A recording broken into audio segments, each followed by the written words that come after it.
Yeah. Playing. It's nice. So, we will do a brief introduction to the new character, but you guys are at your cubicles, and we'll say it's like a bullpen. So it's like your 4 cubicles are next to each other. And Inigo, if you want to tell us what happened to Benabatch and why his cubicle became available, and the new hire, the new recruit, has been positioned in this bullpen, we can do your little introduction. Side note. Yeah. I totally thought this whole time that Benabatch had his own office. I mean, maybe he did, but okay, maybe you guys are at the water cooler then, and you meet the new recruit to your crew.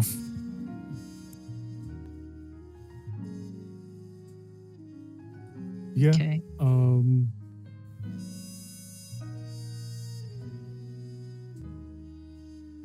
I'm basic. I guess my character is LM23.1. Luke Merovingian. And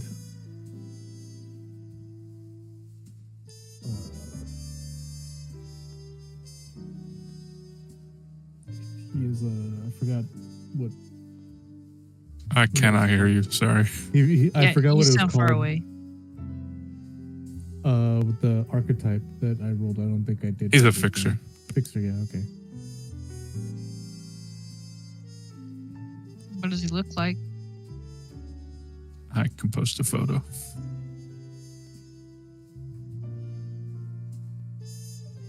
Give me 1 sec to find it. So while you want to do you guys can RP it, the introduction.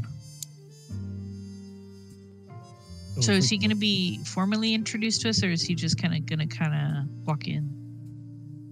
Yeah, I figured it would be like case wise or something, like we all got assigned to the case or something. So I imagine Yoko will be by the water cooler, and she pulls one of those little paper cups that's shaped like a cone loose, and she's pouring herself some water. All right, and then Chief Holden and a replicant with pinstripe suit and a, what'd you call this facial hairstyle? A Verdi. A Verdi walks up. All right, LM, this is your new team. One of them's not here yet, but YOK-0.13, any motions to Yoko. And this one is C4-5.3, in motions to Case. All right, you two, this is the new recruit, LM-23.1. He's taking over for Benabatch. Yoko raises a brow and asks, "What happened to Benabatch?" Classified.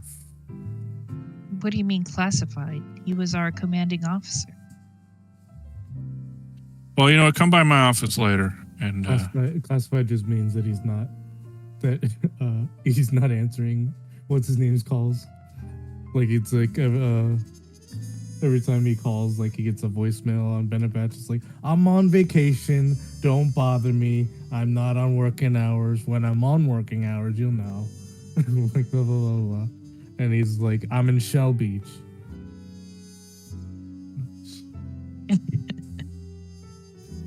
Dark City. All right. And then Holden, he's wheezing with his synthetic lungs, and he just shakes his head. All right. Yeah, you guys got to get to rep detect in about an hour. So make your small talk now. All right. And then he shuffles off. She just pauses, and now he's and gone. Watches him shuffle off. She looks at LM and says, "What do you want us to call you? Because can't."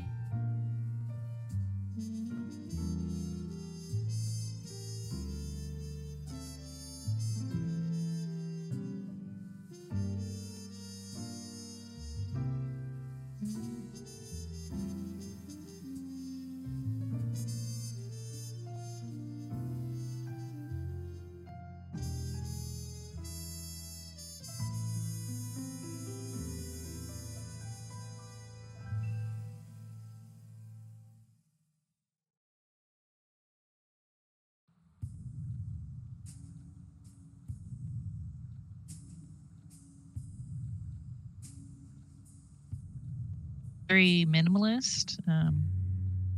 Just a lot of empty space, a little stress ball, and a framed picture of her animoid cat.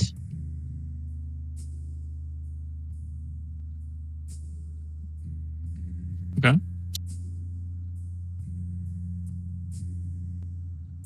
Case, Yeah, what does your cubicle look like? Yeah, I think cases would be neat.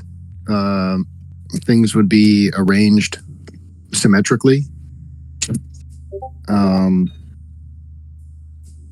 think he might have a plastic succulent to look at.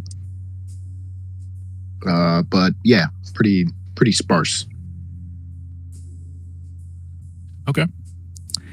And Inigo, I will let you decide if Benabatch had his own office or if he was in the bullpen here. But if he was in the bullpen, you got to tell us how dirty. Yeah, probably the was. bullpen. Yeah, the bullpen. Some stains you just can't wash out. Luke walks. Yeah, the chair is 3 times old.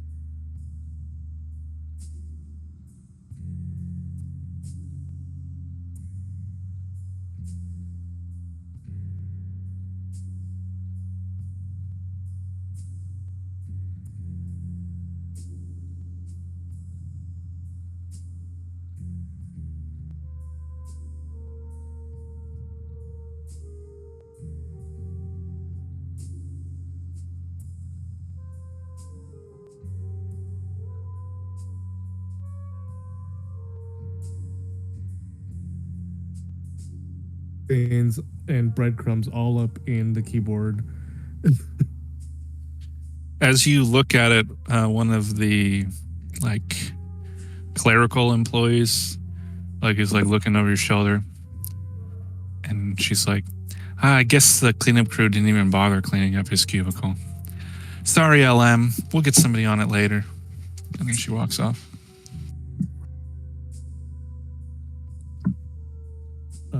Yeah. Luke isn't even really gonna try and sit down. He's just gonna kind of hover around everyone else until it's time to go. Okay. I do need to type something up, so if you guys want to keep RPing for a moment. Yeah, Case is going to look at the horrific cubicle and kind of give Luke a little tap on the shoulder, reassuring, I'm going to miss him. Well, I got some stuff. How long ago did you say he left? There is a ham sandwich still sitting on the desk. Oh, that was there before he left, but he's been gone for, I don't know, maybe like a month or two. I see.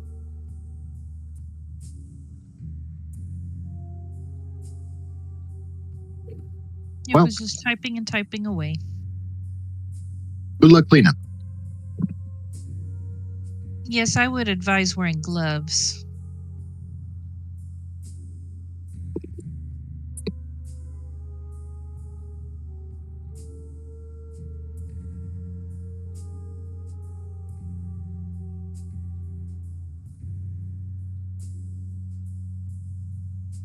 So what does Luke do then? Do that? He kind of pulls out a handkerchief out of his pocket and kind of covers his mouth and kind of steps away from the desk. It's just the sooner we leave to go investigate, the sooner the better, I think. Putting it off isn't going to make that desk any cleaner.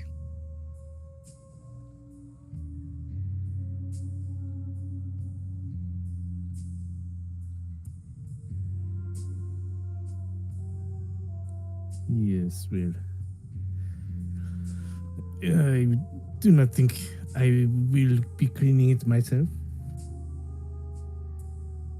It's fine. If you just wait a couple more weeks and the sandwich will grow legs on its own, and then it can walk itself into the garbage. Yoko laughs.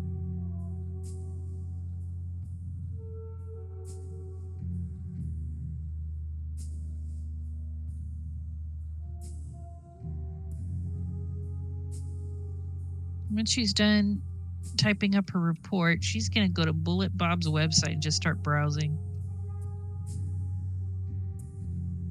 Oh, yeah, what did you buy from him from last time? It has been about 2 months. So.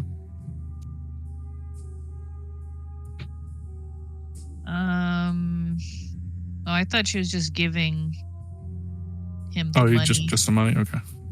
Yeah. His payment for good information.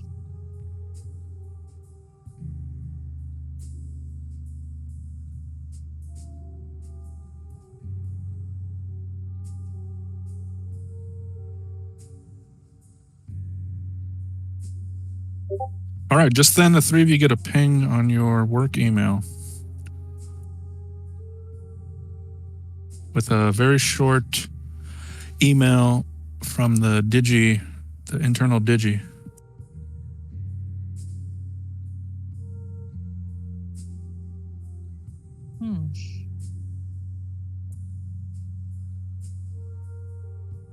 Well, looks like we're being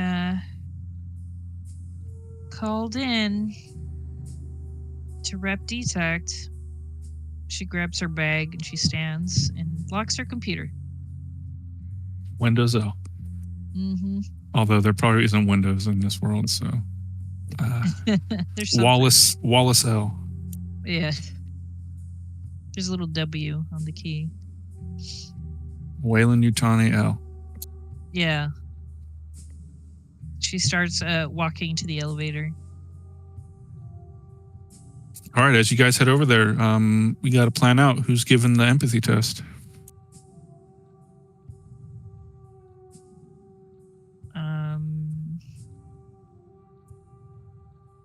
Well, I'm good at empathy. Is anybody else good at empathy?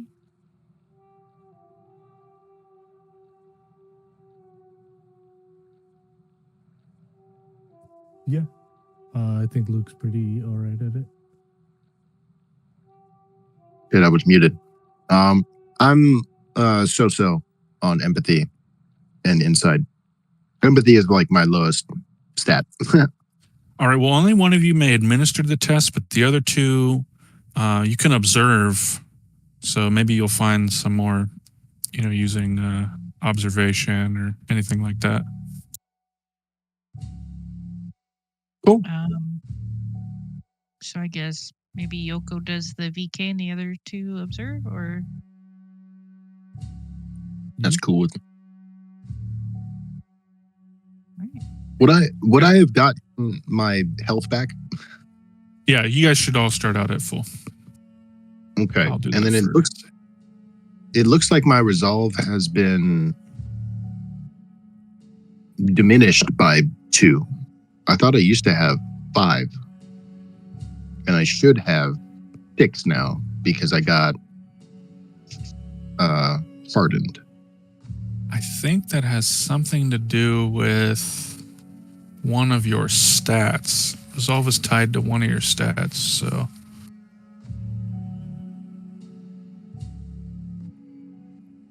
Just double checking. Yeah, because it's not letting me click on it. Yeah, it used to be higher, for sure. Did any of your stats change? No.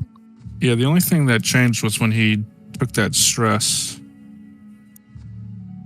But I don't think it has like a lasting effect, so I'm just double checking. Your resolve equals the sum of the die size for your intelligence and empathy divided by 4, rounding up. So it would be a D10 and a D8 divided by 4. 18 divided by 4 is 4 point something. So yeah, it should be 4 out of 4. But I thought it was divided by 4, rounded up. Oh, rounded up. So then it'd be 5. Yeah. 5, and then I got I spent one of my things. I think it was humanity or promotion. I spent that to get hardened, which should bring it up to 6. Yeah, let me see if I can. Yeah, there's got to be a way to manually alter this stuff.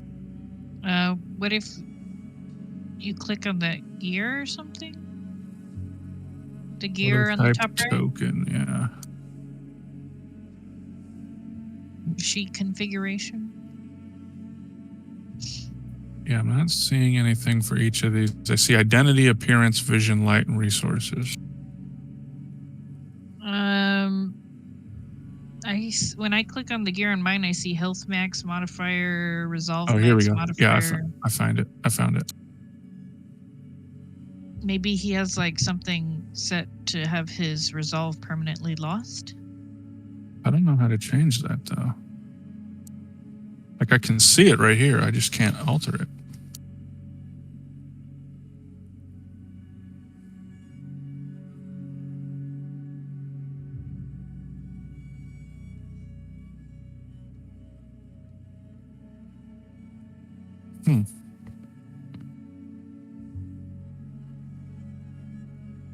Maybe if you can't figure it out, maybe have to make a new sheet and just copy all of his stats over or something. Might have to do that.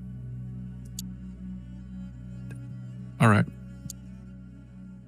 For now, we'll just have to remember that you have 5, but I'll have to change it offline.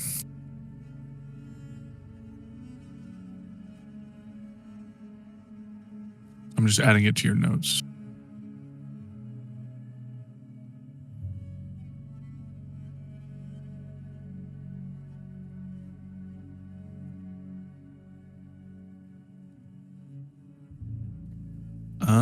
Okay.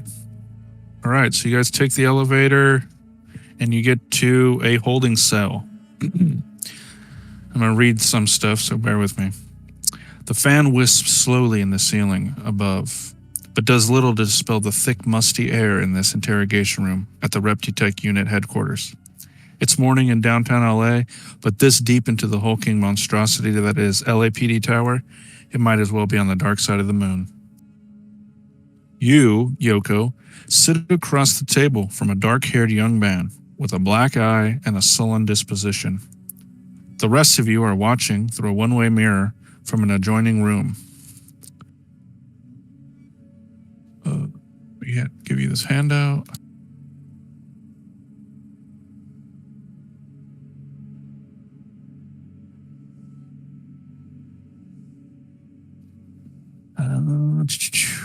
The prisoner is a service technician at Wallace Corporation named Ellis Vale, a simple man with no off-world potential, but a spotless work record. Until now. Early this morning, he was arrested at the Wallace Corps HQ, having gained unauthorized access to its massive replicant memory vault. When confronted, he reacted violently and displayed extraordinary strength. It took an entire squad of security guards to take him down. Given the target of his infiltration and his physical capacity, Ellis Vale has been handed over to Reptitech unit for interrogation. His right retina has no serial number, as any Nexus 8 or 9 replicant should. None of the older Nexus 6s should be alive today, given their limited lifespans. You have been given an old vintage Voight-Kampff machine to learn what Ellis Vale is, human or replicant. Okay.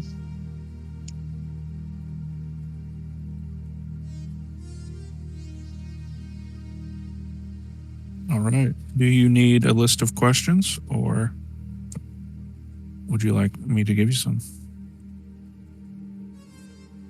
You can send me some, or I have the list of all the ones for the movie, if it's like that. Let me see.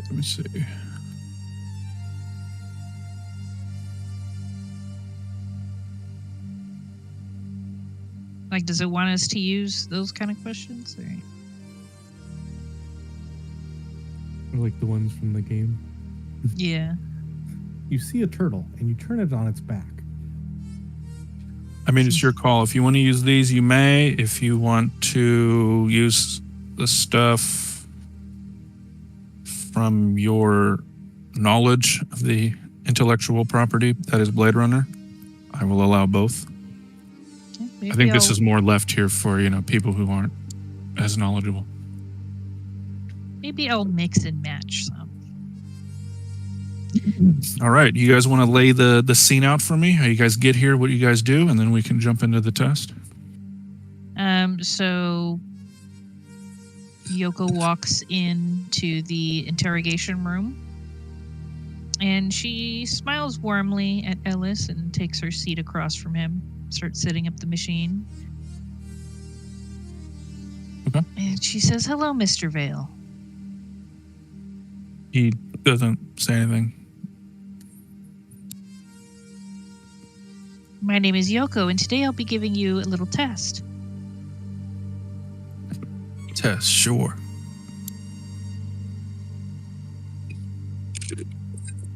How are the others doing on the other side of the mirror?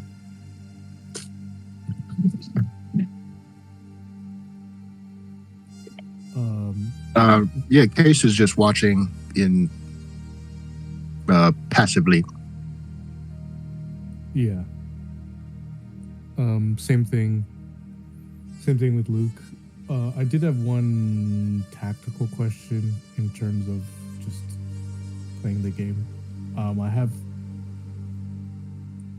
one specialty that gives me a Chinian point at the start of every case file. This is the start of the case file, right? And then our whole session is going to be this case file, right? Yeah, this whole little probably, like if it's anything, and if the last one was any indication, it's going to be about 4 or 5 sessions. Yeah, okay. I just wanted to clarify just to get that out of the way and then not worry about it later. Yeah. Okay, yeah. So I'm behind we're behind the double-sided mirror window, right? Yeah, you two are. Yeah. And then if if Crash shows up, we'll just have Xavier come in. Maybe he was out partying last night or whatever. Too hungover and he walks into the wrong door, walks into the interrogation. So how this works is you ask a question, he gives his response, then you roll insight. And that's the insight based on what you're getting from the VK machine. The others may, and then I roll on Ellis's behalf a manipulation roll. And then the other two behind the mirror, you guys can roll whatever you want, to observe him or whatever. So how about it? All right. So she gets the machine set up and she looks at him and says, "Reaction time is a factor in this, so please pay attention. Describe in single words only the good things that come into your mind about your mother." He just stares at the VK machine, the little bellow in it, and he says, "That looks like a really old machine." "Please answer the question." I wasn't paying attention. She stares at him really hard. "As I said, sir, please pay attention."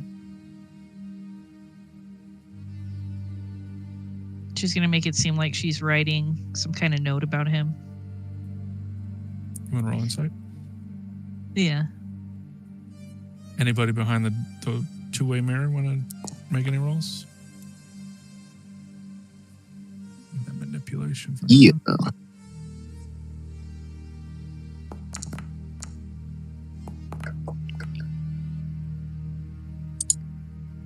Yeah, Yoko, you're definitely getting some positives, but since it's the first question, you're gonna have to cross-reference. Mm.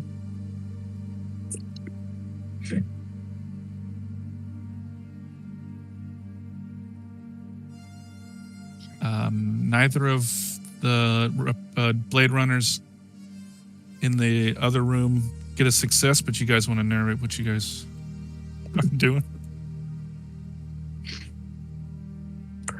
Yeah, Case is quietly thinking to himself, like, yeah, that machine does look really old. I wonder if it still works.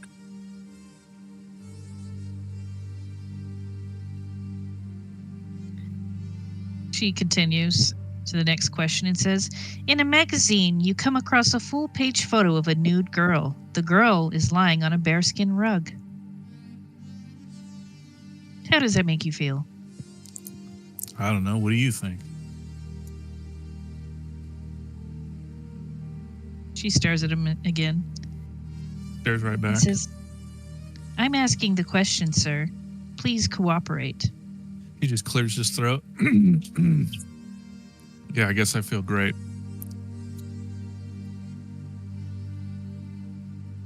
Okay, she's gonna roll insight on that.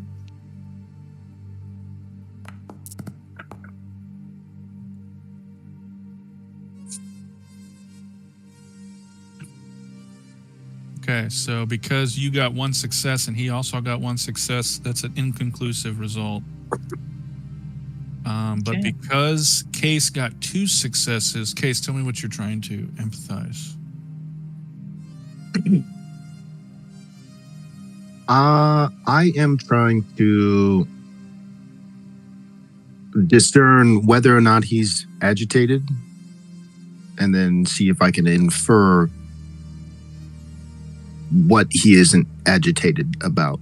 Like, if he's upset, is he upset about being here, or is he like afraid? He's doing that thing, you know, what people, they like bounce one leg like they're playing, you know, kick drum. Yeah. That's all you can notice so far. Okay. Luke, any rolls you want to make?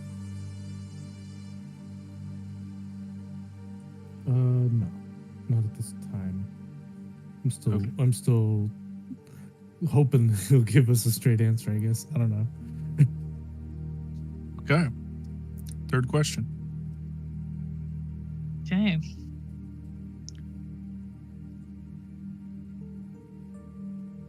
You're watching an old movie. It shows a banquet in progress. The guests are enjoying raw oysters. The entree consists of boiled dog. He leans forward and squints his eyes. Do you enjoy your work, serving the high and mighty like a good little soldier? As I said, sir, I'm the one asking the questions. Okay, roll for insight.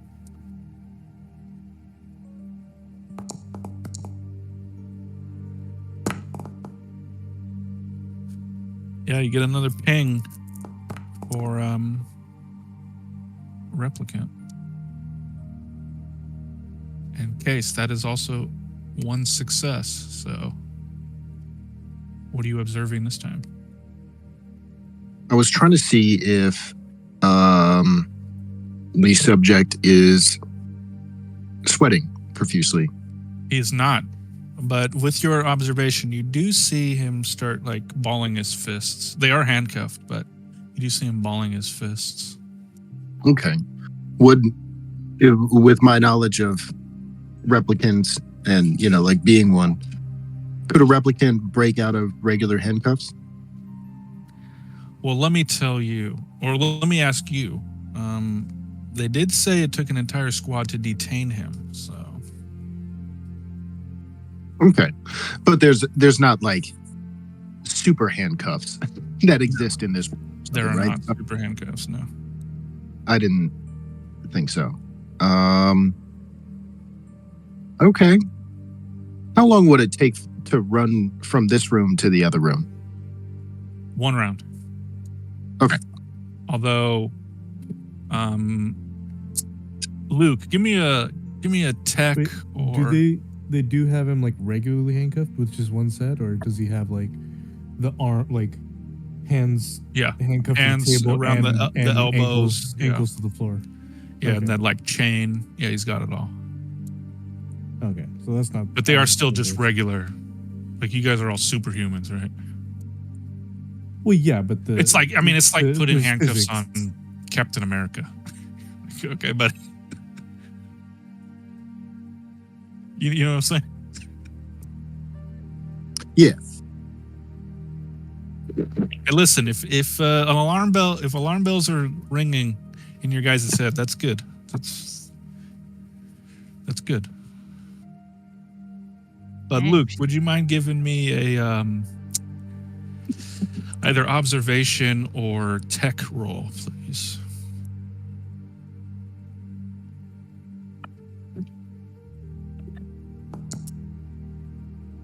Yeah, you do see that this glass here is definitely not bulletproof.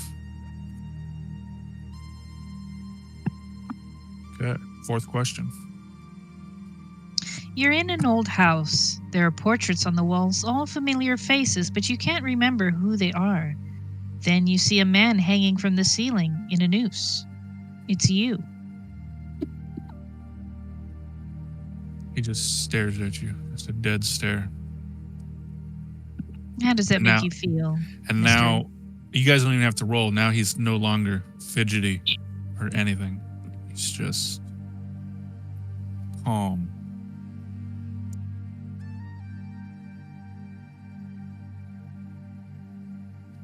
Roll for Mr. insight. Vale?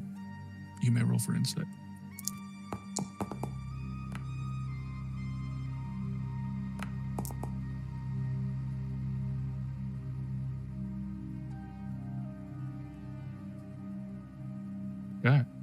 Yeah, you guys both are successful.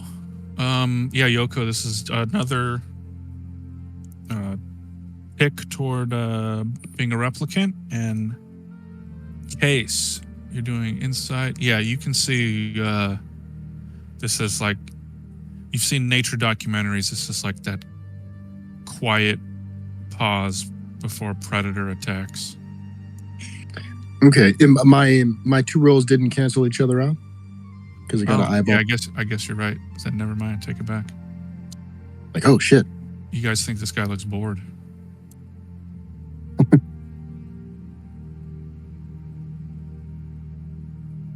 Okay, Luke, any rolls you want to make?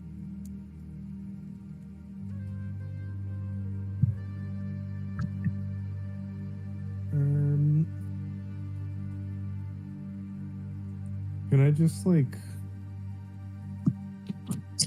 draw like have my weapon ready? You may. Yes. Okay. Yeah. So Hey, I'm just gonna Kate. draw. I'm just gonna draw and be like, something unnerves me about this one, detective. So I hope you would presume me being a bit presumptuous.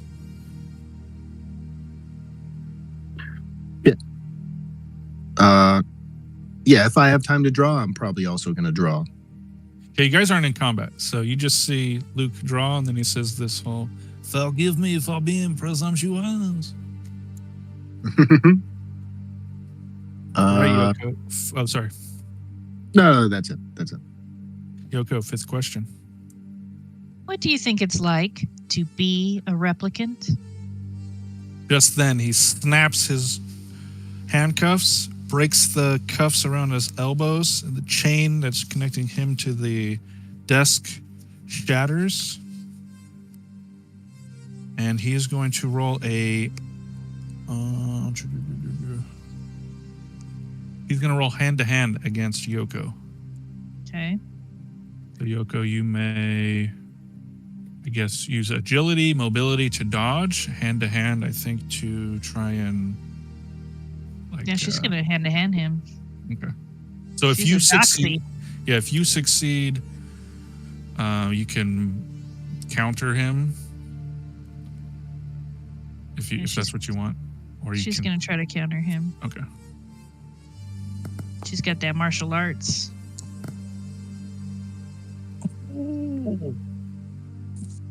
Yeah, you guys are perfectly matched. So yeah, he breaks his chains, and then he goes for a swing at you. What do you do? So she's gonna block it, and then she's gonna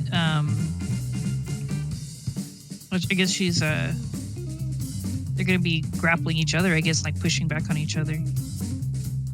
She'll Yeah, have it's her fingers around his wrists. Or it's like in the Matrix where they're like throwing blows at each other and Mhm. just blocking it. Yeah. Uh, She tells them, "I could do this all day." teammates, you guys want to do anything? This is still the same round of initiative. So. Yeah, I'm gonna shoot him. Okay, firearms. If you guys want to, okay, it's possible to shoot through the glass or move through it with a force roll. So yeah, firearms if you want to shoot through it. Force if you want to jump through the glass. Nice, that's a success. Yeah, let's see. Let's see here.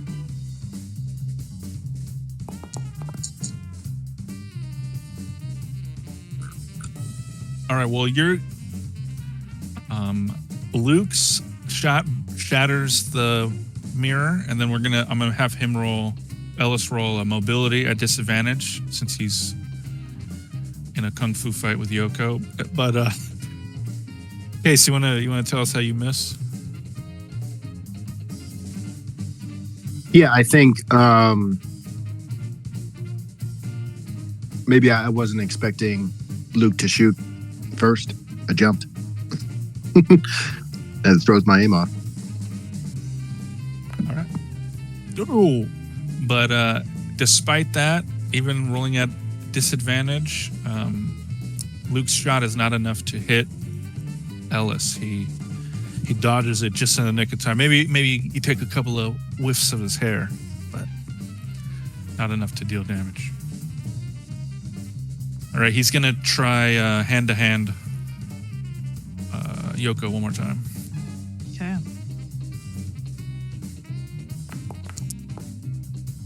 One success. All right, same deal as before. Okay. How do you think this fight is going? I think they're evenly matched for now. But she's gonna be careful.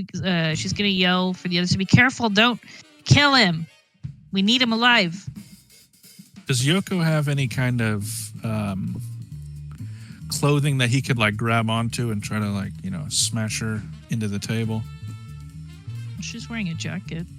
Okay, so he's gonna grab you by the collar and then try to like slam you down since he got one success. So how do you stop that? I think when he reaches out to grab her, she's gonna grab his arm and like twist it and go under it, so she ends up behind him. Okay, Kind of like teammates. almost like a dance move. Yeah, very elegant. Grace and deadly, whatever they said.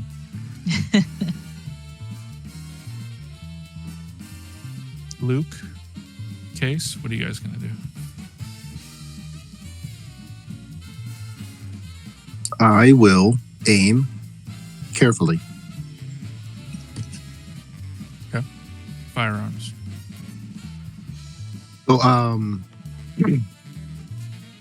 So I have to take a round to aim, and then I can fire. Okay. Luke? Yeah, I'm gonna try and fire again, I guess. Okay, firearms.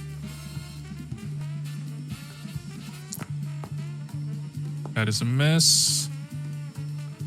And he hit him in the shoulder. How much damage does your gun do?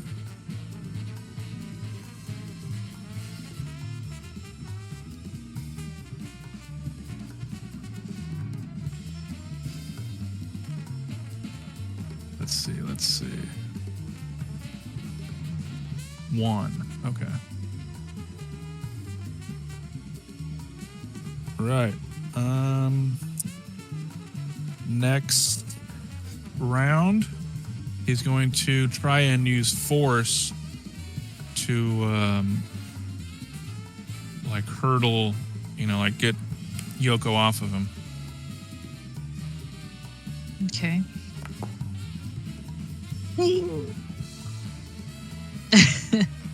Do I roll something, or can she go What do you after wanna him do? to try to?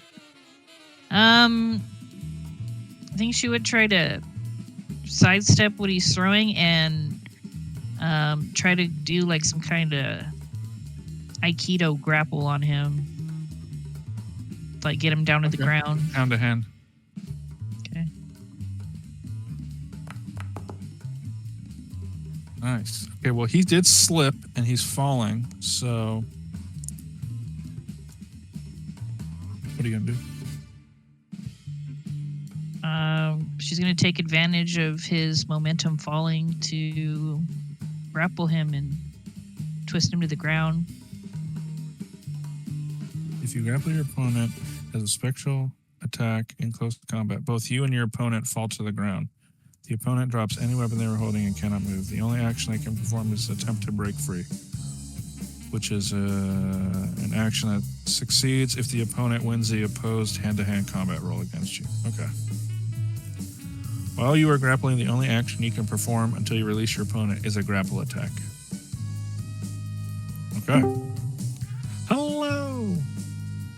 Hello. Yellow. Crash, welcome.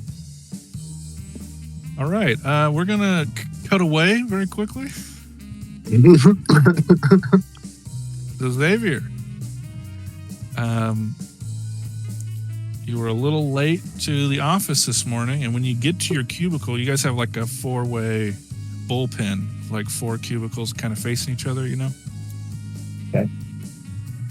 When you get there, you see someone has moved into Benabatch's old cubicle, and the other 2 cubicles are empty at the moment. But you sit down in front of your work computer, and if you check the general chat, there's I added a little email for everybody at 7:38.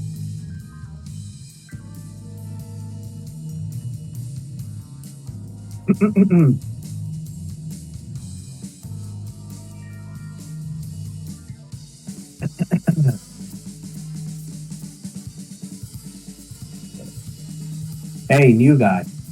The name's Xavier. Nice to meet you. Nobody's there yet. It's all empty. I thought. Oh, okay. So Benabatch's stuff is just not there. Okay. Yeah, and there's like a new. Well, Benabatch's stuff is still there. Yeah, they just never cleaned it. It still needs to be cleaned. Yeah. Okay.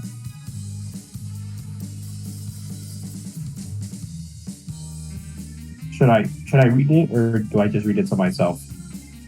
I assume you guys can read already it out read loud it. if you'd like. Yeah, you can read it out loud. Subject: possible replicant held in rep detect. Officer is C453. Okay, yeah, I'm not gonna read that. That's your character's name, man. Yeah, I know. Well, I guess I'm referring to all of the names. But yeah. Oh, I know. I had to do it as Holden, and it was. Please administer an empathy test on one Ellis Vale, held on suspicion of being a Nexus 8. Only one Blade Runner may administer the test. As there is only one VK machine, please come to LAPD Tower immediately. DG Lola. DG Lola. DG Lola. Yeah, that's like one of those holograms. Okay.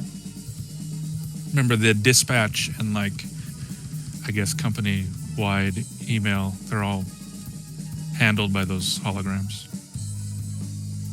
Yeah, so this is Ana de Armas, pretty much. Yeah. First gen. Yeah. So what do you do? The cubicles in the bullpen are all empty. You guys got that email dated, about 40 minutes ago. Shit. I'm running late. Yeah, So I guess Quick question. How is Xavier's cubicle decorated? Oh, it's a fucking shit show. There's would they have cigarette cartons in the future? Yeah, of course. Let's just say Xavier's old school. So, or he likes to pretend. That's his whole personality. Born in the wrong generation, kid. Yeah, so there's just like there's like cigarette cartons like all over his desk. He has one of those like boards up, where they have use the yarn to like connect sort of kind of like a mind map, just like connect the dots together. Dirty like coffee mugs. Yeah, it's a little grody. It's pretty gross. Yeah. All right. I was just curious. I'm trying to paint the picture in my mind of what the bullpen looks like. Yeah, It's funny. I don't know how all the. I guess I assume all the other cubicles look much tidier than Xavier's. Not Benebatches. Come on. No, that's fair. That's fair. No, Benebatches is like even makes Xavier's desk look clean. Is Xavier in the future? Yeah. So- Benebatch has like mold growing on his. You saw him and you're like, life goals. I'm trying to be like him when I grow up. Because you know what? He gets a job done. His methods are unusual, but man, he knows how to be detective. All right. So what do you do? So I rush. I like try to gather. As soon as I like get my desk set up, I immediately like try to undo what I just did. Try to gather all of my things, and I like rush out of the door to try to make it to the tower. All right. And as you go up the elevator, it takes a while because it's, such a huge building. Right when the doors open, bing, bing, you hear gunshots coming from one of the interrogation rooms. I immediately unholster my service weapon. All right. And as you rush into the, we'll say that I included like a interrogation room number so you know where to go. Right as you open the door, you enter a room that was once the observation room with the double-sided mirror. Luke and Case, do you guys want to describe the scene to Xavier? And Yoko, you can jump in as well if you like. But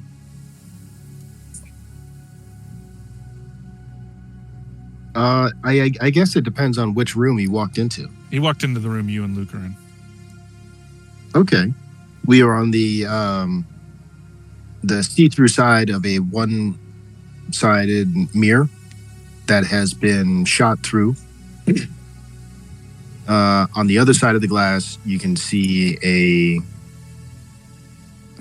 dude who is getting wrestled on the floor by Yoko.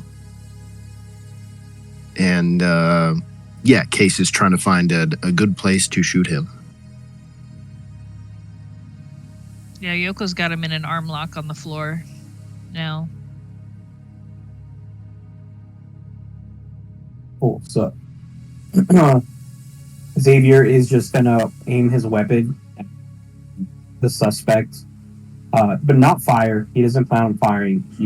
Seems like there's a risk of harming another police officer. So he's just gonna scream at the suspect to stop resisting. All right. I'm trying to figure out how much damage. Yes, Luke. Also after he kind of screams that, I'm going to kind of be like, it's good to meet you, detective. I've heard nice things, but he just ripped through 4-5 sets of handcuffs, so we're retiring him. Or well, we don't want to retire him, but we gotta. I don't know if we have a choice. We need to know what he knows, Yoko's yelling. Yes. I've got him under control. All right, and because where we left off, Yoko grappled him, that leaves it to the three of you. You guys may take your actions.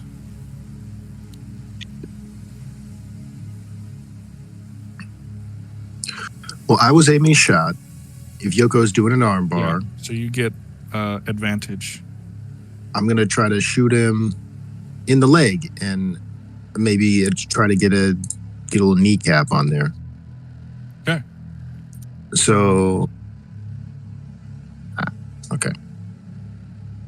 Yeah, so just click the advantage button and it should roll 3. Okay, you got 2 successes. I will roll mobility on him with a disadvantage. Okay, so you still had 1 success more than him. So how much damage does your firearm do? Now, I believe, because it's showing me 3 different little things, I think I had the 44 caseless version. So it's 2 piercing. 2, okay. Okay. Here's...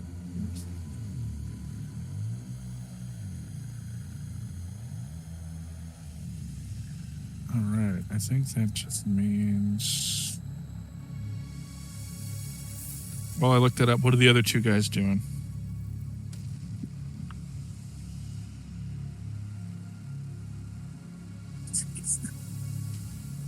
Luke, what are you doing? I guess I want to call a bunch of as many reinforcements into the room as I can. Replicants preferable to try and hold him down. Barring, having an actual SUV to pin him down with. Okay. So you call the Digi? Your call is Yeah. very important to us. How may I help you? Oh, I mean, like, there wouldn't be, like, some code that I could do, like, since Sure. we're in LAPD Tower? So you're using your KIA, or what are you doing? Just shouting it to the wind in the hallway?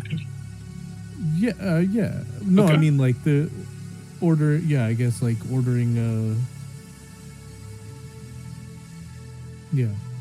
I'm just asking how you do it. Like, do you do it on the KIA? Do you shout out into the hallway? How you calling for backup specifically?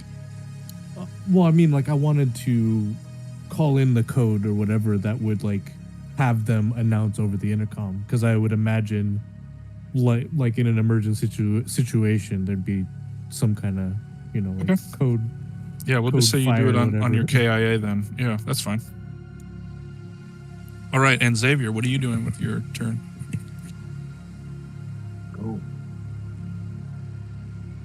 I'm gonna stay keep my vision trained on so the suspect is subdued completely, or is there still a risk that he still might a get risk. loose?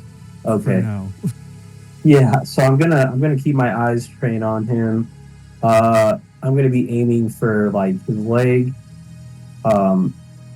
Just in case Yoko isn't able to subdue him completely, but Xavier has faith that Yoko knows what she's doing. So All right, so because you're aiming, next round you will get to use firearm at advantage. So that means you get 1 extra die roll.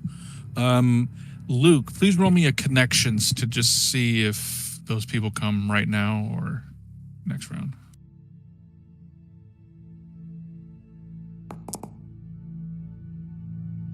Oh, nice. Yeah, these guys they're right there coming in. Guess it's nice when you know people in high places. Okay. This guy is going to try and break free of Yoko's grapple hand to hand. All right. 3 successes. Damn. 2 successes, 1 failure, so 1 success. I'm gonna push. Okay. Damn Okay. 2 successes. And you take a hit to resolve. Yeah, it did it automatically. Nice. So he How would you get out of that sort of thing? I don't know, maybe kicks you in the head or twists your foot or something. What do you think, Witch? I feel like you know about these things. So you doing like an armbar thing? Yeah. Maybe the I don't know. He just bicep curled Yeah, and then just slams her down. away from it. Yeah. Maybe like using his legs to like get you up off the ground and then slam you back down into the floor. Yeah, it makes sense to me. All right, it's not enough to deal damage, but you do lose your grip on him. Okay. The three inside, what are you guys doing? We'll do Luke last because backup's arriving, so let's see what the other two guys do first. I'm gonna see if I can dive through the broken window and tackle him. Okay, that would be force or mobility. Take either one. Force or mobility. Well, same score. Okay, so he's going to mobility to try and dodge. So you got one success. He got no successes. All right, so you want to tell us how you tackle him? Yeah, I guess. I don't know. Maybe like the window is pretty large, so I can like jump up and use that as a stair to like launch myself and tackle him. Okay, and we'll say while you're launching yourself, because Xavier had held his action, Ellis breaking free of Yoko triggered his aimed shot. So Xavier, if you want to roll firearms with advantage, you may. All right. So if you just click the D whatever next to firearms, and then there'll be a button that says advantage. Just click that. Yeah, one success. So how much damage does your firearm do? Would that be in my inventory? Yeah, to be under combat. And it'll just say there's like a little spark. This is one. Sorry, I can't. I'm looking for it. Oh, there we go. D8. No, there's one. like, it looks like a little spark, like a little sun. There's like a number right next to it. Oh, that's a 1. Okay, so 1 damage. Where do you shoot him? You deal 1 damage to him. In the leg. Same leg that Case shot? The other one.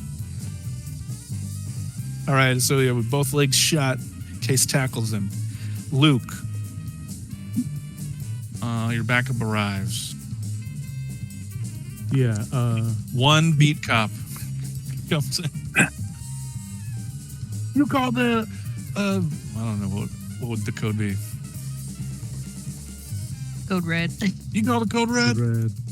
Call the code Code bull in Skin. a China shop.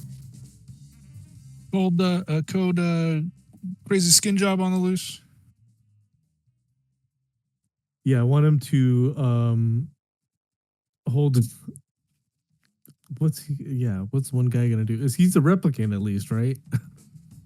You'll have to give him a empathy test to be sure, but he looks like a man to you. He's not an Xavier unit. No.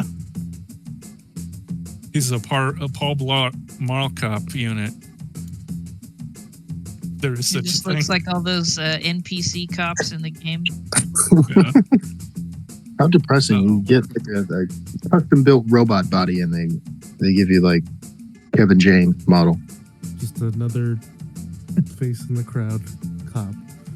Yeah, like the end of Phantom Liberty. Yeah. Yeah, I'm just gonna.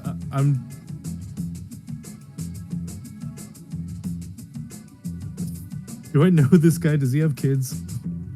It's your first day on the job, so I'm going to Okay. say... Go in, restrain this guy as much as you can. Okay.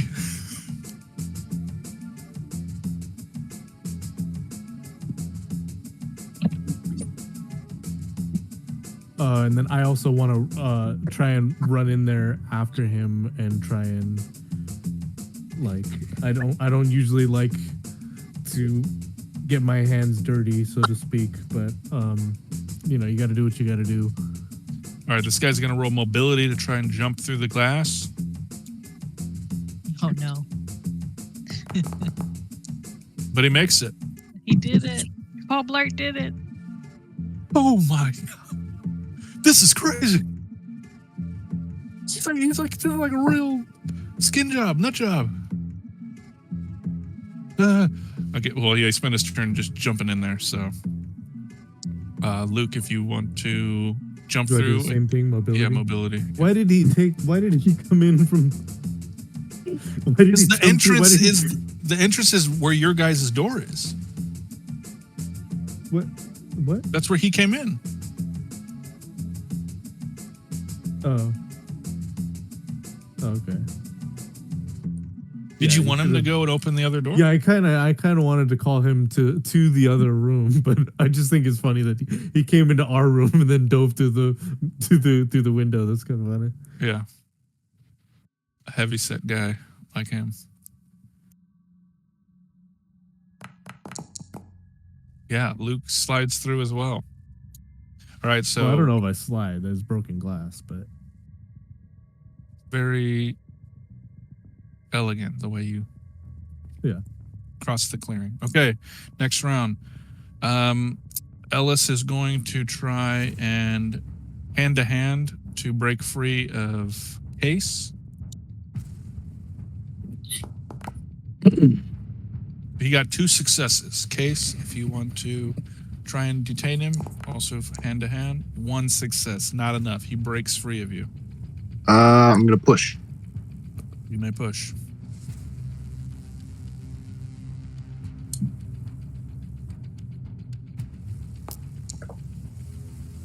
Nah. He breaks free of you. And now he's standing in front of Paul Blart and Luke. Anybody except Case may make another action. Case, you'll go last.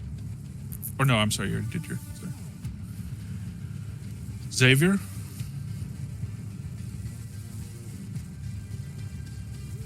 Sorry, I was muted. So wait, you're telling me this guy got shot in both legs and like still made that jump successfully? No, he's still in the room. Oh, okay. Oh, It sorry. was, Inigo and Okay. Paul Blart. Kevin James jumped through the window. Honestly, I'm gonna shoot his arm. I'm gonna aim for his arm, and I'm gonna shoot again. All right, firearms. Cool. Just a regular roll. Yeah, just regular firearms. If you want to waste until next round, you get advantage. If like, you want to hold and steady aim. I think I'm gonna go for it. Okay, 3 successes. He's going to try to dodge it. Damn. All right, you hit him. You got him. Ah. And you said it's 1 damage. I'm trying to see if more successes gives you more damage.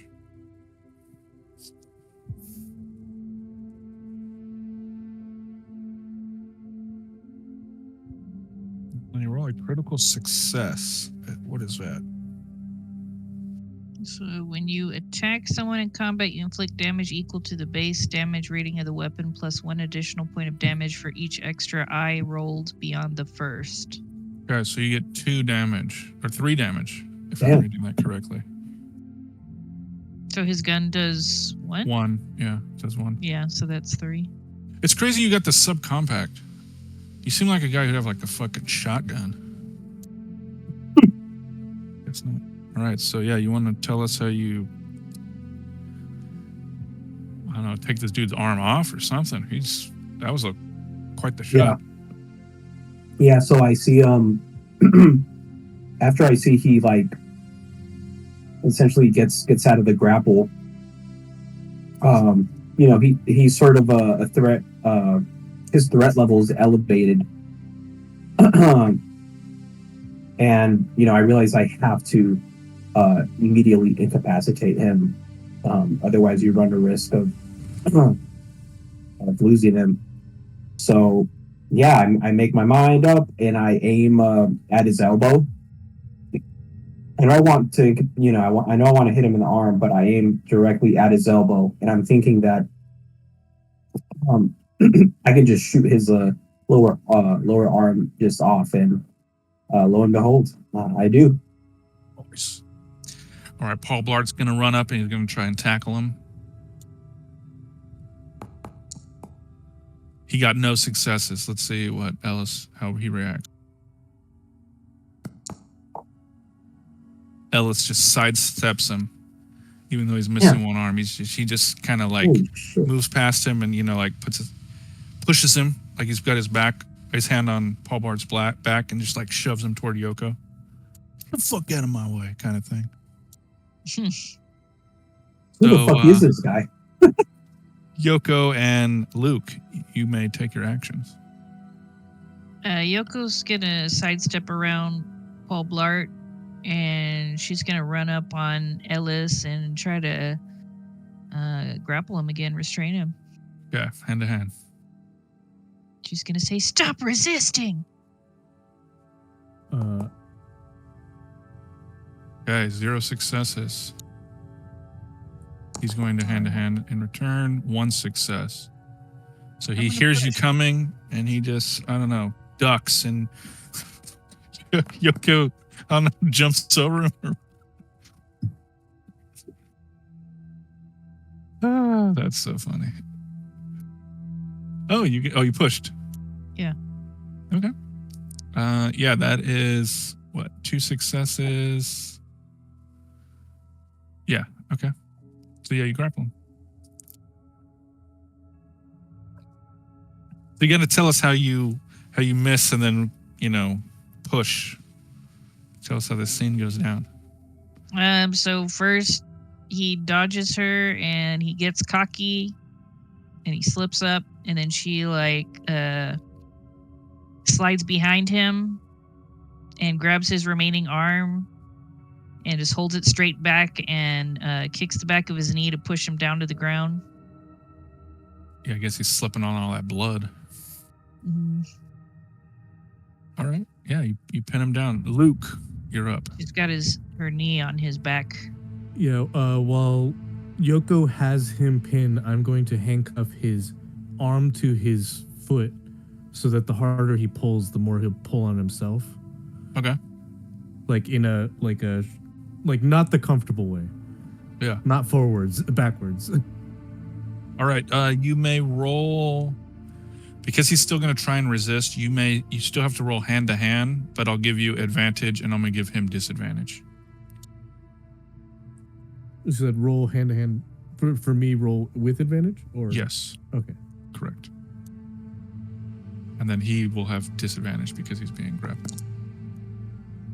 3 successes.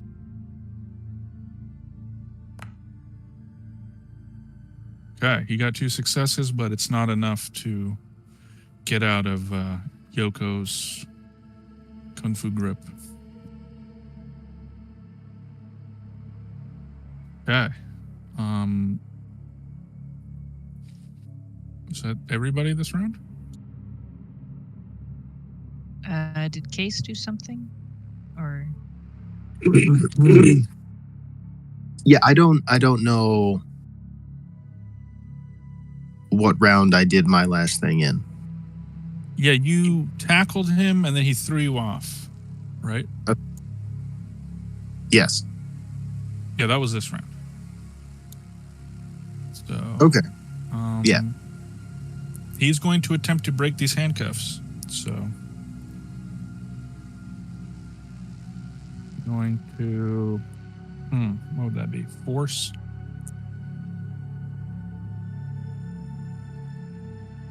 At disadvantage. Let's see. Force with disadvantage. He's still got 2 successes. So he breaks out of the handcuffs, but he's still in the grapple. You all may take your turns now.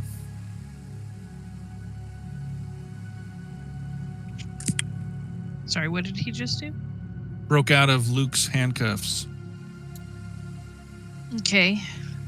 But you still have him grappled. So she's just gonna try to hold him restrained, and she's gonna ask him, "Are you trying to die today, sir? So if you keep resisting, that's what's gonna happen to you." He just roars.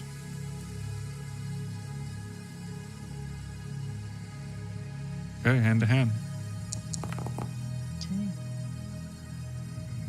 1 success.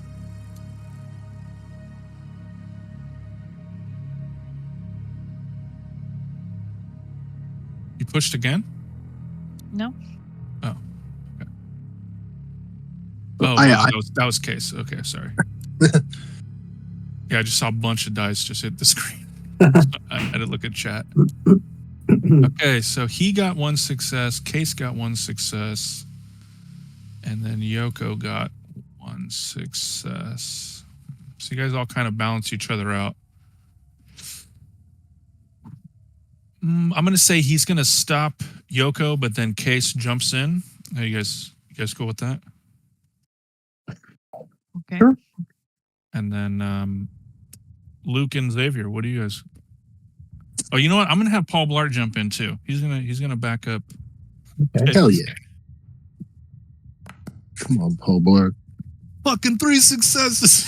Bro. God damn, dude. He's hyped. This is like the height of his year. He was a linebacker in high school. I get to help Blade Runners today. Holy shit! Yeah, so he's gonna.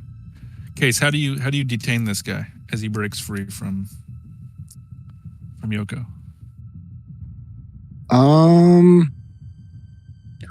Yeah, I guess so. Like, I got thrown off. The handcuffs got put on, so he's like face down on the floor. Is that what's going on? He was, and then he broke the handcuffs, knocked the Yoko handcuffs. off of him, and then Threw you Yoko grabbed him. out, and then I'll do like one of like the rear naked chokes, like you wrap an arm around him, and then wrap my legs around his waist, and like try to pull him back, so he's on top of me, and then like trying to spread his body out.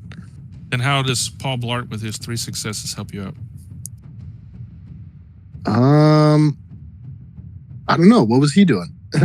Same thing. He was just trying to detain this guy. Yeah, I guess he's like got some kind of leg lock thing going on. Okay. Like an old school WWE figure 4 ankle lock. I have no idea what that looks like. You're gonna have to provide a photo. I'm just I haven't watched wrestling since I was like 10 years old. So imagine some kind of wrestling leg lock move. That's what he's doing. Okay, so he grabs a steel chair and he hits him with it. That's all I know about wrestling. Yeah. Okay, Xavier, Luke, what are you guys going to do with this deranged lunatic? I'm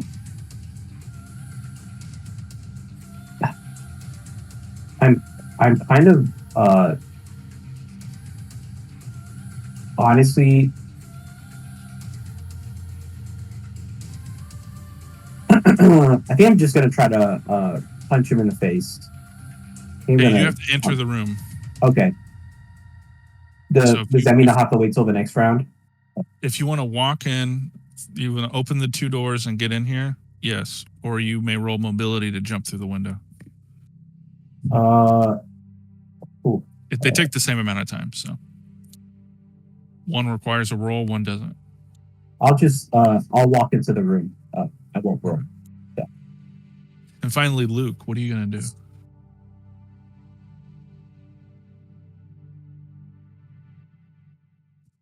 I guess I'll call for more backup. Okay, give me a connections. Okay. Next round, which is about to start. 2 more guys enter. And by guys, that's just a generalized term for officers. Okay, so this guy's detained. He's going to use force to. So, Case, can this guy? He's facing upwards. So, do we have an image of what kind of hold you have him in? Yeah, he's facing upwards. I'll find a picture. Hang on. But yes, he is facing upwards. All right.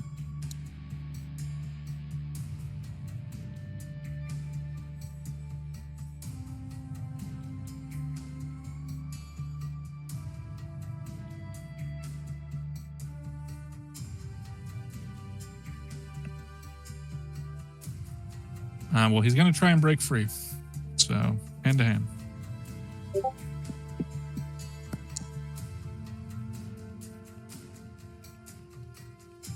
Okay, that's 3 successes.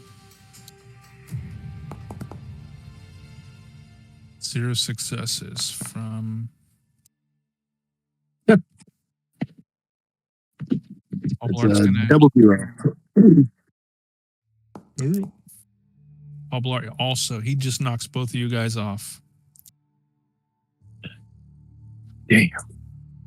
He sees the door open, Xavier walking through the door, and it's gonna be next round, but he's bolting towards the door. Xavier, I'll let you react first, and then Luke and Yoko can go after. All right. Yeah, I'm gonna try to. I guess I'm gonna try to grapple him. I was gonna try to punch him, but yeah, I think stopping him from exiting is a priority. So. Okay, hand to hand.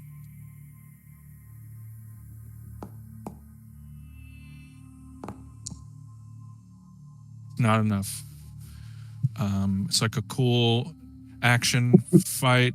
You get a good punch in on him, but he, I don't know, hits you in the stomach or something, and he just kind of slides by you. Just as Luke's 2 backup come in from the prisoner entrance. Luke, what are you going to tell him?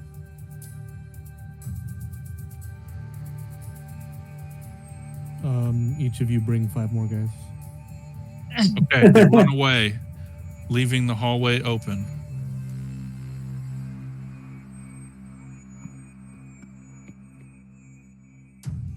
Is really what you want them to do?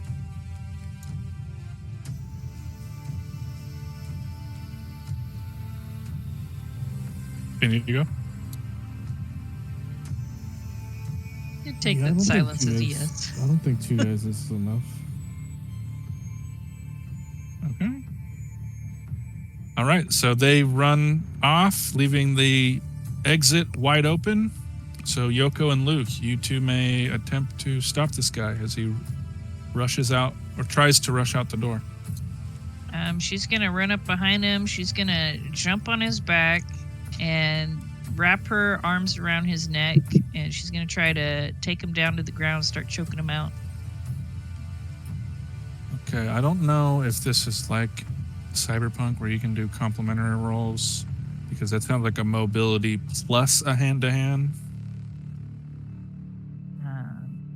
But I'm just going to say just regular old hand-to-hand. Yeah, I didn't see anything about that, but I don't know. Okay, 3 successes.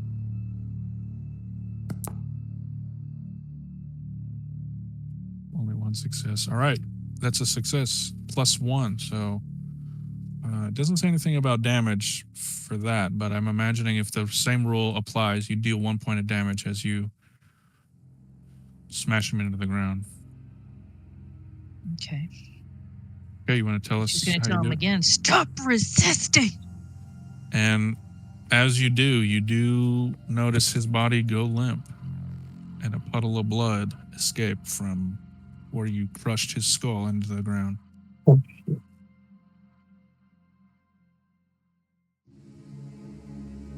Is he passed out?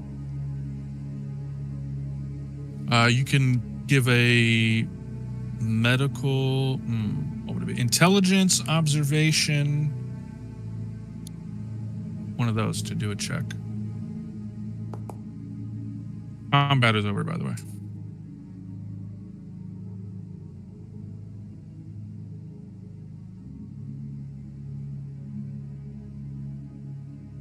I can't tell. Maybe it's too much adrenaline. But he's not moving.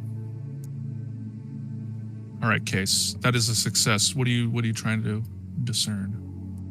See if he still has a pulse. Does not. If he's He has been flatlined. well, I think he's dead. Damn it. Exactly what I was trying to avoid. She stands up.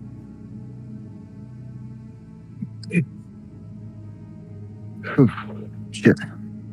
Case is gonna holster. Just then, 12 guards come in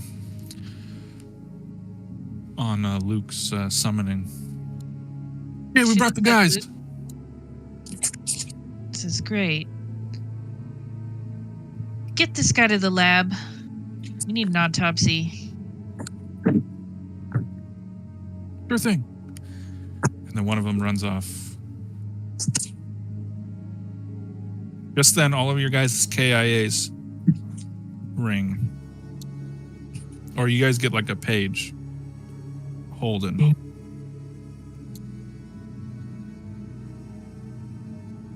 Just another Monday, Xavier says. She's gonna answer Holden. Hey, Yoko, got something I want to talk to you and your crew about. Can you come down to my office? Yes, sir. Excellent. All right. Also, how'd it go with that rep detect? You get a positive ID on that guy? Was he skin job? Was he human? I think it's better if we discuss it in person. Well, I don't like the sound of that. All right. Get here now. Yes, sir. She hangs up.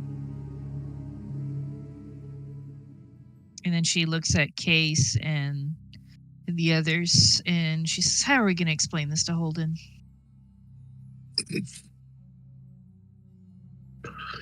I guess we'll figure it out on the way. Yeah. Like a handkerchief or a pocket square or something. He's wiping blood off of his face. Yeah, you did the best you could, Yoko. We all did. She starts trying to fix her hair because her victory rolls are all messed up now. Paul Blart's just standing there, kind of out of breath. You did great, Officer Blart. This is just a regular Monday for you? Thankfully not. But you really did great. Well, thanks. What should I go? What should I do? You can help the other officers when they return to get them to the lab. Yeah, yes, ma'am. Sure thing.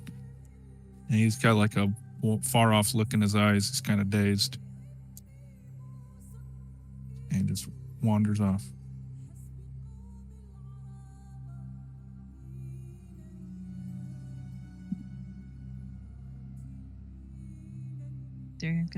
She's gonna start going to Holden's office.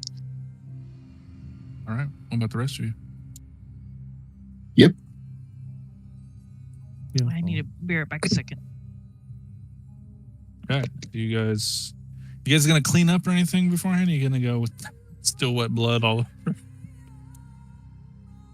I imagine you guys kind of look like you came out of the club scene from Blade 1. Is there do we have like locker rooms here? Probably, yeah. Yeah, I'll go to the locker room and throw on a new shirt, no tie, and a new coat or something. I guess I'll just trash the other ones. Okay. Yeah, Xavier's going to follow suit. All right. Yeah, there's no grooming or personal styling role, so we'll just say that you guys all look as good as you want to. Yeah, and then hurry over to Holden's office. Luke, what about you? What do you do? Did you get sprayed with any blood? Yeah, same thing. Okay. You want to tell the others? You want to how Luke dresses? What his aesthetic is?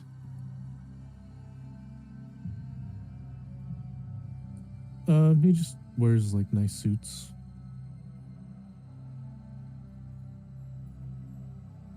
Cool.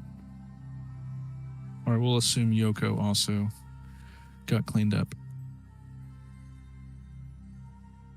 All right, as you guys enter Holden's office, you realize he's not alone like he typically is. There's another.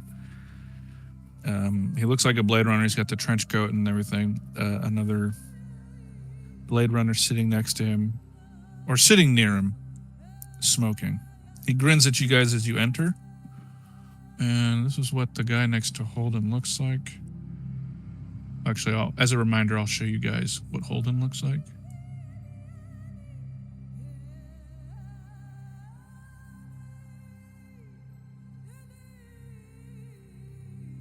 So that's Chief Holden. And next to him is a guy who looks like this.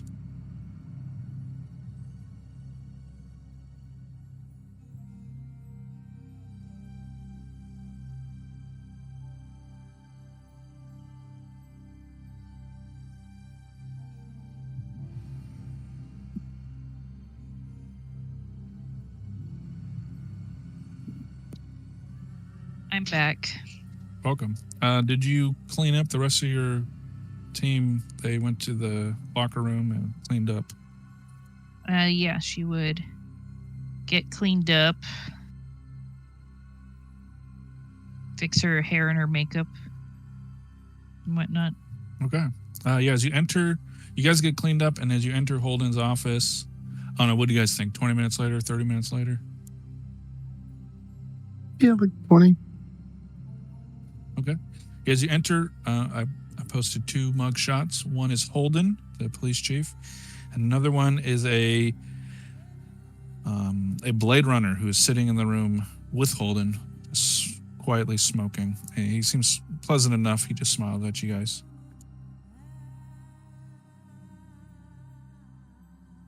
All right, as you walk in, Holden does not look too happy. Sit down, the deputy chief says with a raspy voice, without mentioning McCoy's presence. This is a fine miss you made. You were supposed to run an empathy test on the president, not kill him. Now we still have no idea why he did what he did or who he really was. And dead men tell no tales. What do you have to say for yourselves?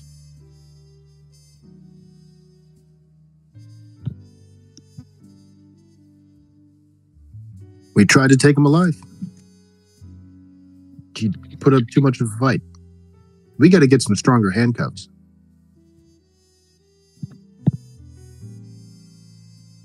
Sir, the resistance was unreal.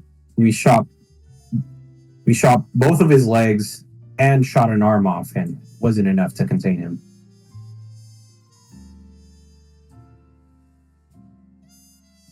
He just kind of like raises his eyebrows when he hears you describe all that, but he doesn't say anything. He clears his throat. You might wonder why the Rep D-Tech cares so much about a dead service technician at Wallace Corp.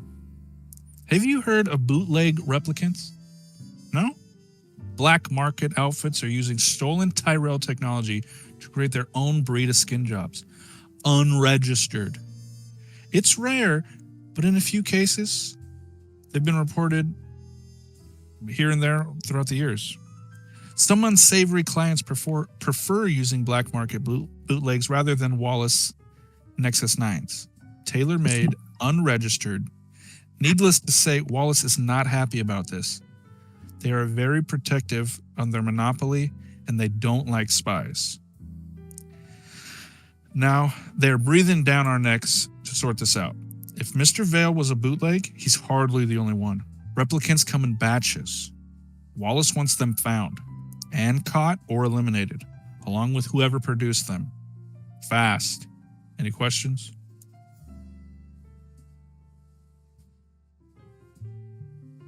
Yoko just looks incredibly disturbed. Wah.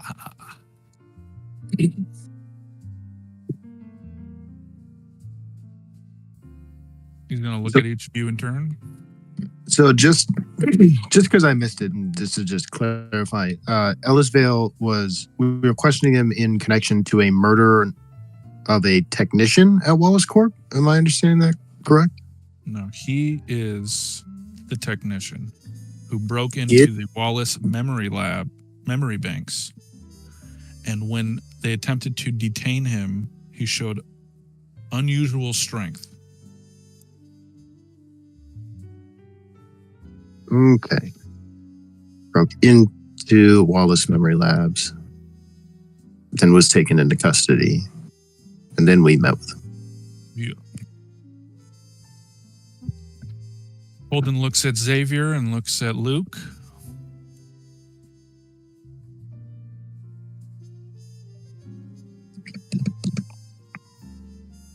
Sir, permission to light a smoke? He just laughs and looks at the guy next to him who's puffing away on the cigarette the whole time. This is disturbing news, to say the least, sir. We understand the gravity of the situation. Well, bootleg replicants are not like the obedient Nexus 9 lapdogs. And he kind of like gestures to all of you. So I brought in McCoy to advise on the case. We took down the last N6s together back in the day. McCoy grins, exhaling a big blue cloud of smoke before he speaks. These bootleg skin jobs are attack dogs without a leash, capable of anything. This is old school. The grizzled Blade Runner Ray McCoy rasps. Then Holden continues. As usual, you can play this any way you like. Split up to cover more ground if you need to. I don't care as long as I get results. McCoy will work the case on his end. You have the resources of the Rep Detect unit at your disposal. Mr. Vale's body is being processed down at the crime lab right now. Wallace Corps RP manager Quell is expecting you over at their HQ, where the bootleg tried to break into the memory lab. You guys can check there too. I've uploaded Vale's data into your KIA. And don't forget to work your street assets. If there is a new breed of replicants out there, someone should know about it. He's going to toss you guys some handouts, but then he's going to kick you guys out.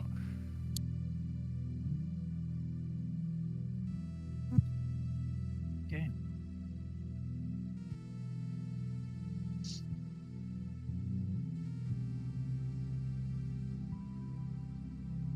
Xavier looks at the rest of the team and says, "What a shit show." I can't believe it. I'm interested to know if And you guys If see the- that on his desk. But please continue. Sorry. if these black market replicants come in batches. I wonder if there's maybe like a cold case involving something like this. Maybe somebody that's made batches in the past. I wonder if we have case records on similar busts. That might be my first stop. Hey, new guy. Yes. You seem like you might be a people person. You think you might be up for trying to talk to these street assets Holden mentioned?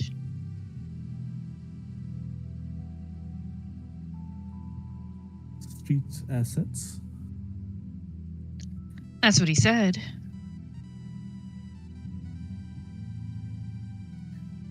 I had been thinking I would talk to Quell.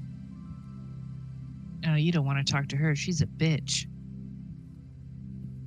But if But you he- do really want to, knock yourself out. Just don't eat those cookies. They're horrible.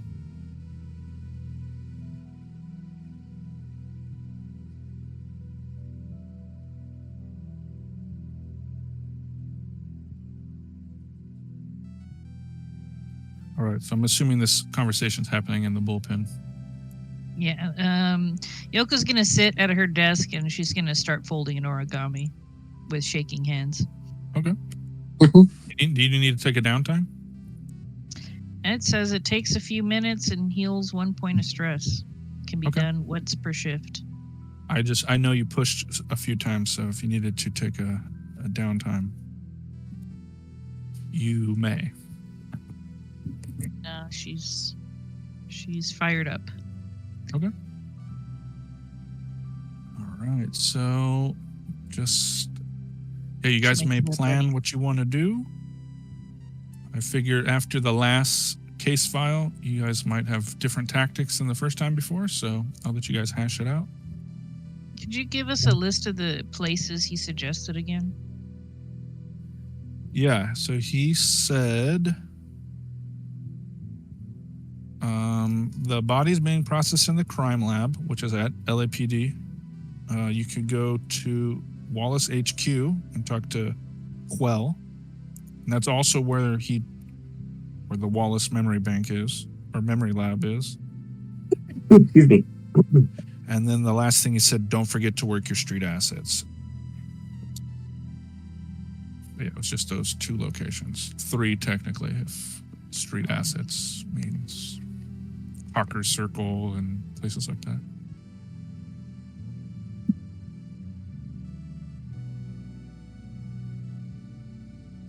Well, if you want to talk to Quell, Luke, then I'll go with you and check out the memory lab while you talk to Queen Bitch. And Case and Xavier, what are you thinking?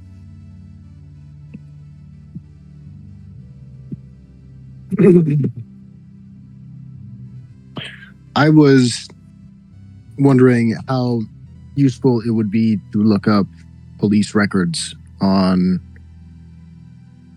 previous black market replicants. And does LAPD have such a kind of database, Jestro? They do have a database, but you'd have to roll. That'd spend a shift, parsing all of the files and stuff like that. So if that's what you want to do, sure. Well, if you are going to stay here, Case, then I guess you'll be ready when the crime lab has their report. Yeah, that's a good point. I can wait. I'll do that while the crime lab is doing their thing, and you guys can just call me to relay things. What about you, Xavier?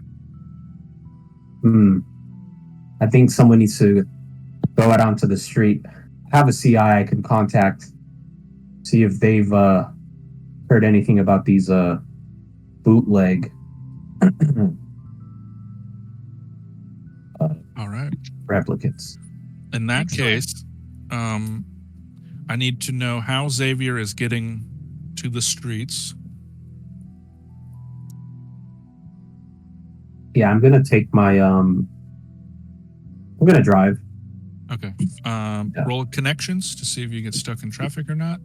And then Luke and Yoko, whoever is driving, also roll a connections.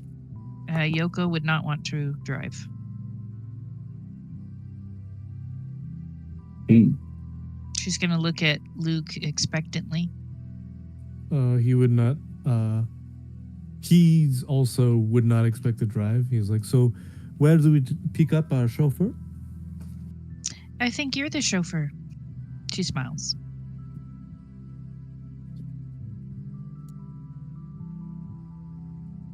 Maybe she bats her lashes a little bit. Roll a manipulation. I'm just kidding. I'm down to roll it.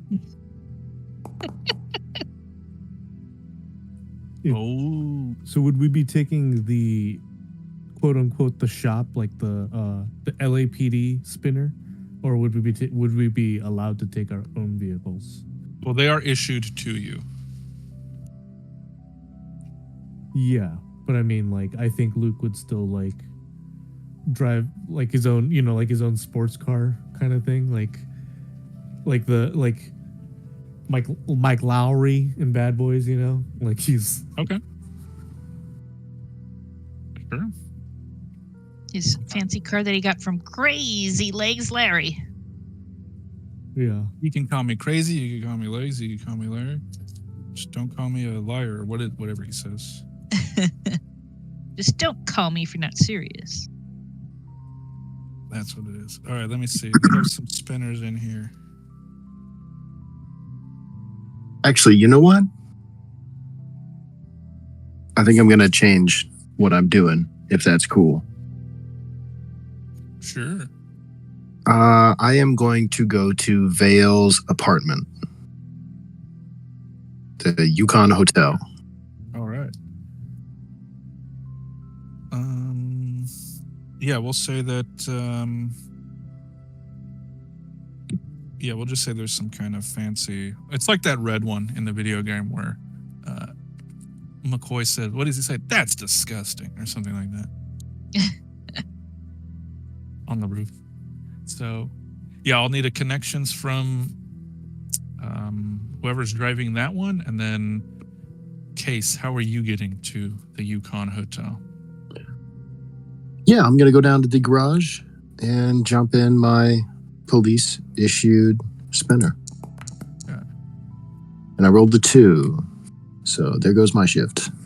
That was connections, by the way, not driving. Oh, it is? Oh, my bad. I always Yeah. forget that that's a different thing. Yeah, that's only in chases or combat. Okay. Let's make it there. And then Luke, let's have you roll connections on your Lamborghini spinner or whatever it would be. Oh, 3 successes.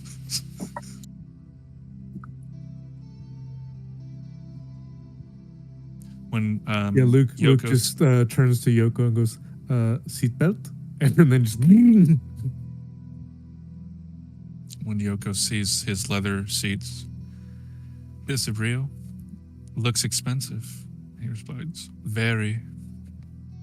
Okay. She's having a great time. So unfortunately, Xavier, you are stuck in traffic, so you will not get to your street asset this shift, but just like last time, you can call on your KIA. You guys are all on like a group speaker group call, so you guys can still chime in and ask questions. You guys just can't roll if you're not in the location. So first up, let us go to... I'm going to have... Because you got 3 successes, let's say you guys get to Wallace Core first.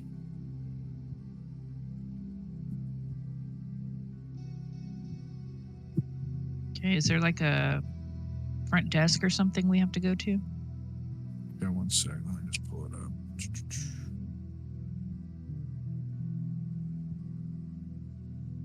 Yeah, so this major, huge building is still in construction. Like, they still haven't built it yet. It's not how it looks in 2049.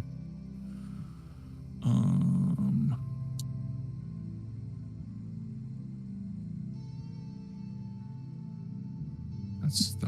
Whoops, that's the memory lab.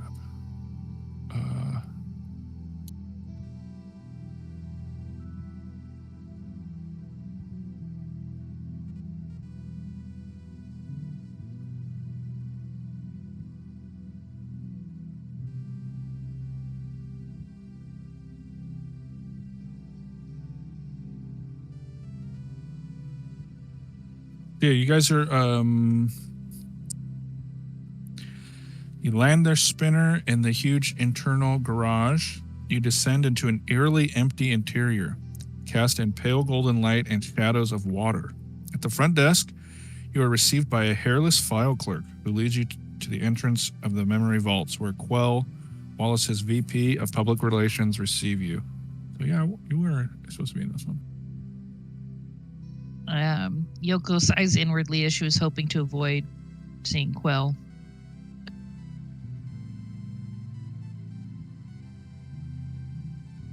Yeah, let me add you guys in here. She looks at Luke and kind of leans in and murmurs to him, "You do the talking. I really don't like this lady."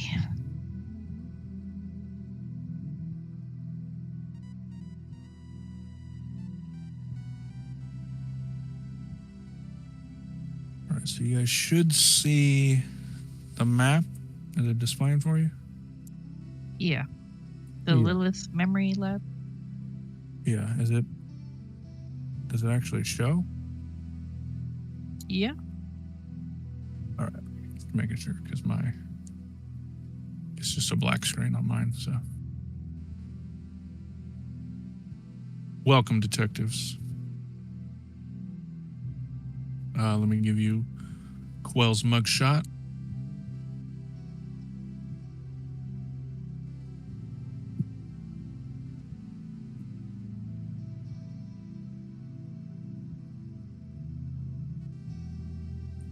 Yeah, when we see her, I'll immediately apologize. I'll say, I'm sorry. He sticks a hand out. No need to apologize. Thank you for getting here so soon.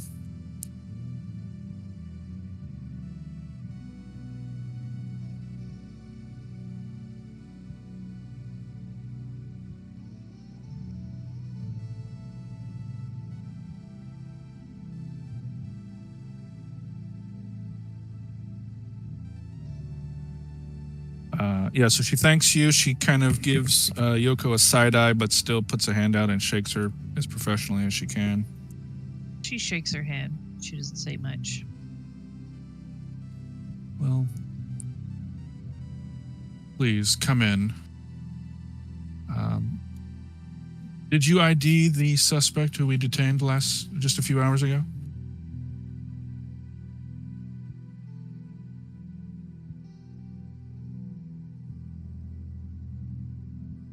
She looks at Luke. It is one Alice Vale.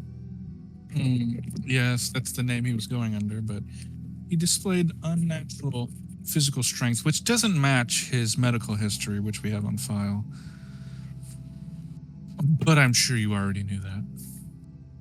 Yes. One moment, and then I'm gonna connect everyone on the KIA. I'm gonna say, I hope you do not mind. Our colleagues will be listening in, and please Of course answer not. their questions as if they were here. Yes, of course.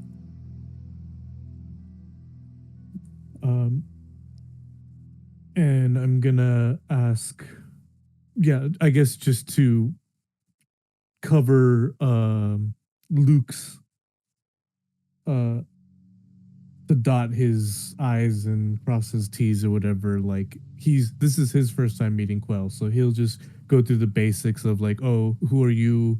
What is it you do here? Like kind of getting, all the basic information. She explains to you that she's the PR manager for Mr. Wallace. Because he's so busy. He's such a great man. You guys would all know this, but the way that Wallace got his fortune was he created like GMOs. Like if you guys saw 2049, the stuff that Bautista was farming. That sort of technology Wallace created, and he single-handedly saved the food chain on Earth. And then with that fortune, he bought the replicant technology.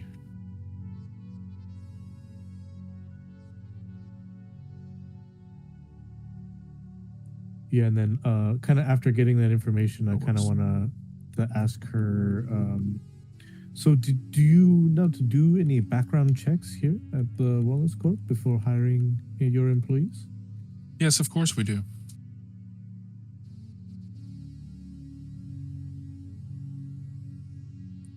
May I ask how this man happened to fall through the cracks?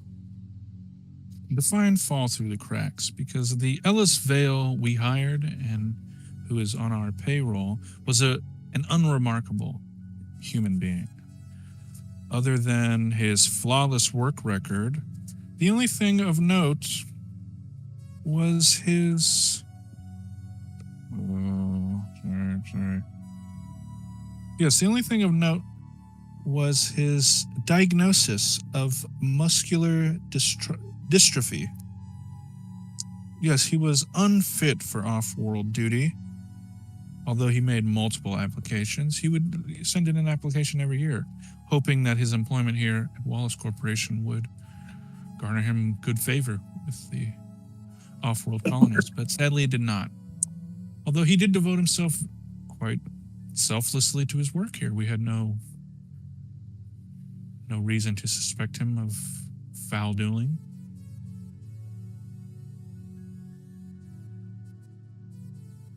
So, then if I'm to understand correctly, he's less of a replicant and more of a cyborg, cyborg.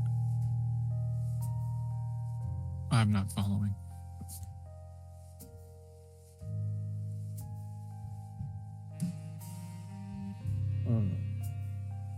The employee that you hired was human, correct? Yes. And yet the person we put down today was a replicant. Or that's yet to be confirmed, but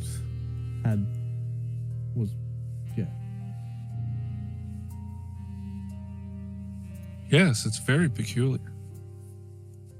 How a man who was physically crippled, who could barely walk, he had muscular dystrophy, was able to fend off. It took an entire squad of security to detain him. Definitely not the same man I interacted with occasionally over the years.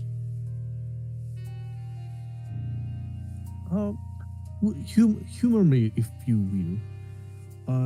Within your knowledge of Wallace Corp, have you ever heard of anyone receiving organ transplants or anything of the sort from? Yes, it happens all the time. You can even Yes. you could even replace an entire spinal column.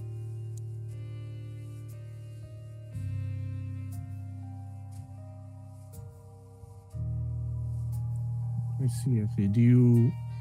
I'm sure you would keep tabs on who they might visit, what type of players are trying to compete in the area of reused replicant parts. I assure you, any that pop up, we dissolve immediately.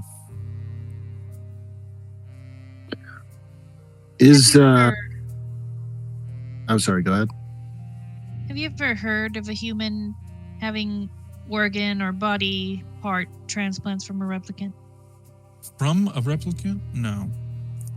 But your Chief Holden, he has synthetic lungs.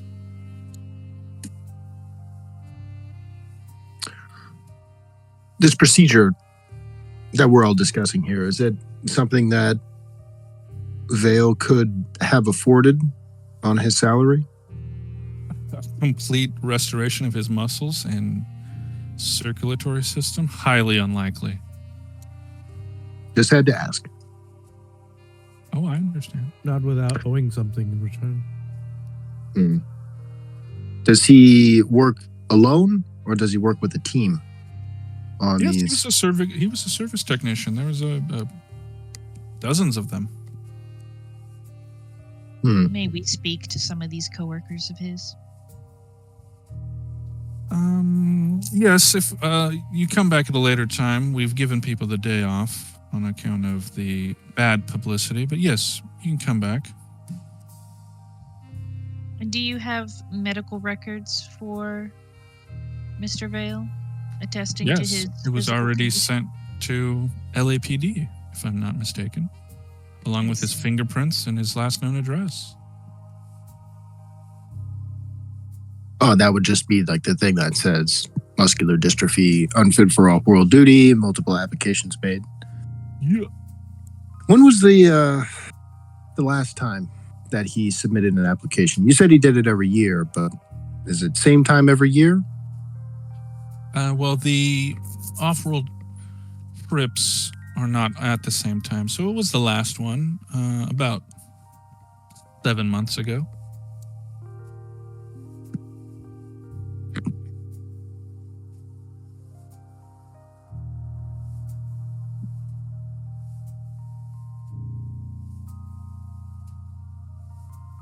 So he has submitted an application for everyone available. There isn't any Yeah. that he missed. Okay. And this is out of character. Or actually, I guess it would have to be in character. Is it these off-world work opportunities? Are they a set schedule that they happen?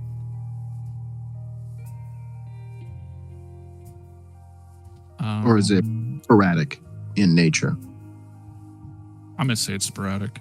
There's nothing in the book that says it's one way or the other. So I'm just gonna say, as a colony needs something, they send job offers. Okay.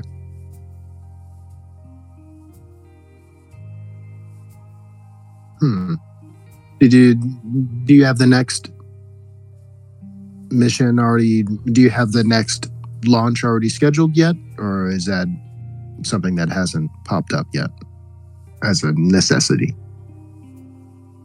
Yes, we're due to ship another installment, or whatever, another shipment of both human and replicant workers.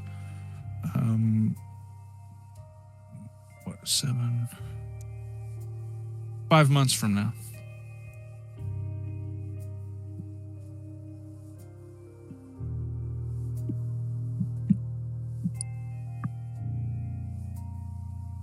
Interesting. Had Vale been to the memory labs before?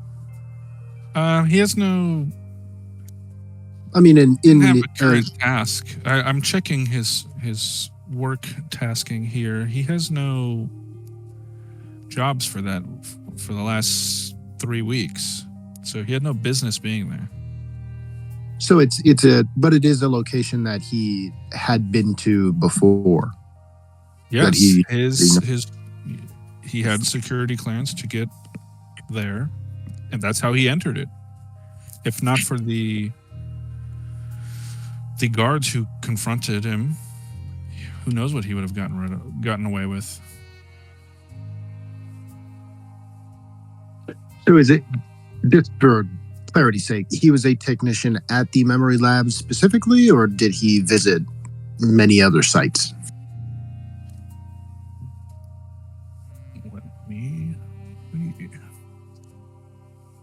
Yeah, it just says he was just a Wallace technician. Okay. And he said it was like 3 weeks ago he was last there? Yeah, he hadn't had a task to work there in 3 weeks. Good shit.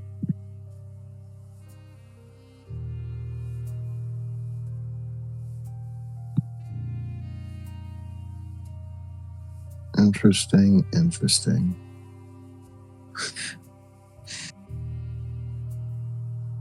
By chance, would you have any records of the maintenance through work schedules? She does. She sends it to your guys. She gives you whatever mem chip kind of thing it would have on it. Cool. Yeah. Figure out like which coworkers he works with regularly, and we can like talk to them. It'd be good if we could get them all like in one location, not have to spend however many shifts going to different addresses to question them all. But like, see if his behavior changed, when it changed, that sort of thing.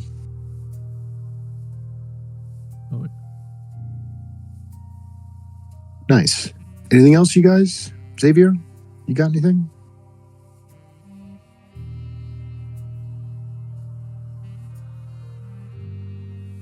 Did the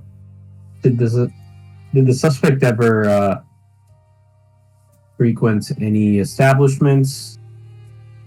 I don't know about his personal life, sorry. Okay. Then nothing on my end. Could you please confirm the evidence that you've submitted to our department? Yes, I sent you Ellis Vale's medical records and his last known address. And I've sent you the list of all service technicians for Wallace Corporation. Do you have security footage of the incident? Yes, we do. I think we would like to review that. All right, I'll send it over.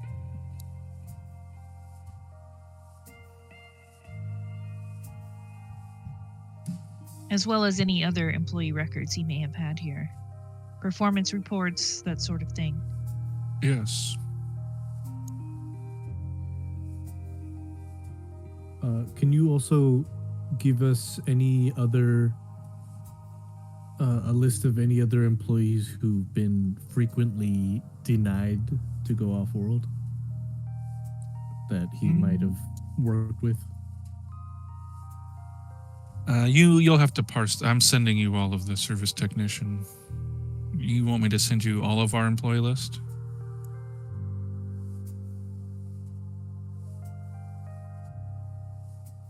Absolutely not.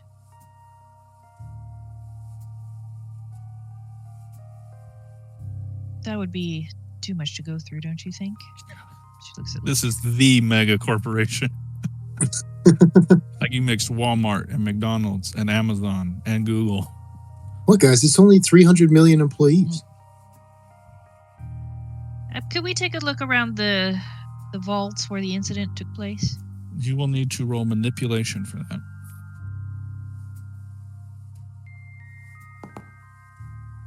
Yes, it's actually right here. Please follow me. She is relieved she was not offered a cookie. So as you guys enter, it's kind of like Cerebro. It's a fucking big ass dome.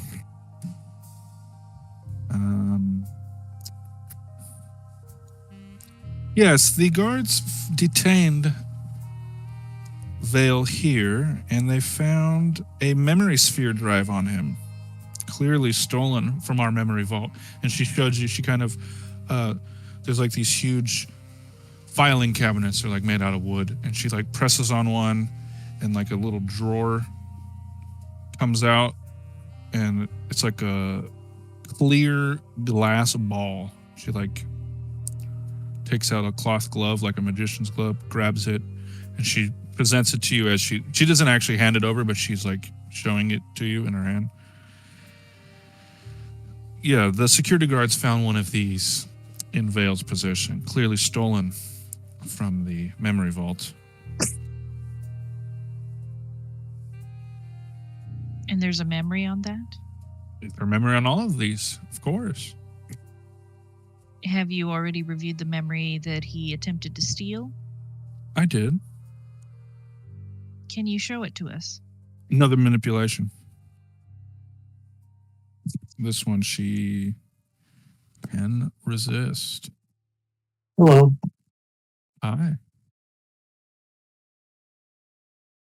Does she about do that. any David Bowie tricks with the glass ball from Labyrinth? Hell yeah.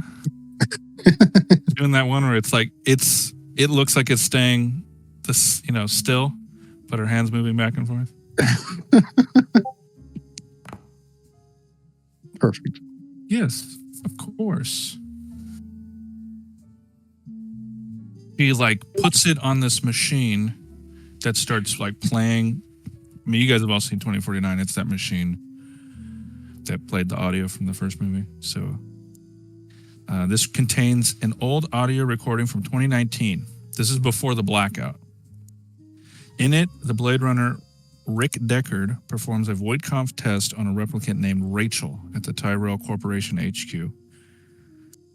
This is the iconic scene from the first movie. The significance of this memory is Lilith Tyrell,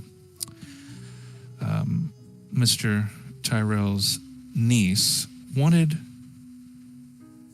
to find a way. This is her memory lab, by the way, if that wasn't made clear.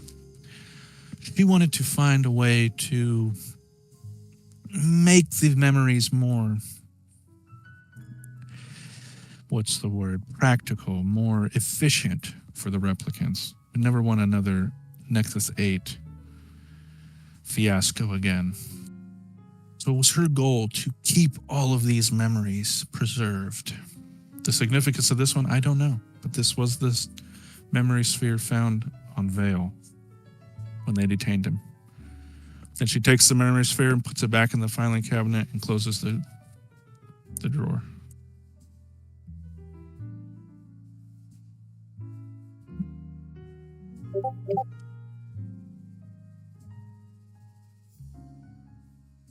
Did I miss Tyrell, anything? that's that fucking guy's name. She's gonna look around to see if there's any other clues in the room. In this room, there's nothing. Okay. Actually, that is about everything you guys are going to find here. So we Then can she'll switch. thank her for her time and take Luke's arm as they walk out.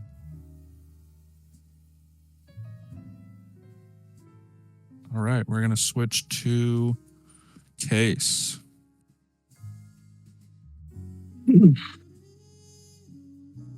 Okay. Case flies over to Sector 5 at the Yukon Hotel. 1187 Hunterwasser Street. Right, Case, you should be in there. I am. When you approach, you are? Yes. All right, yeah, when you get there, you're at the front desk. You're greeted by a surly manager, Lock Tong. You're just sitting behind the little counter. Good morning, So sir. I don't have a photo of it, but there's a good image from the video game. Hello. Yeah, You want a LAPD. Oh, no. No, thanks. LAPD. I actually was hoping to, I'm following up on a lead. What can I help you with, officer? Well,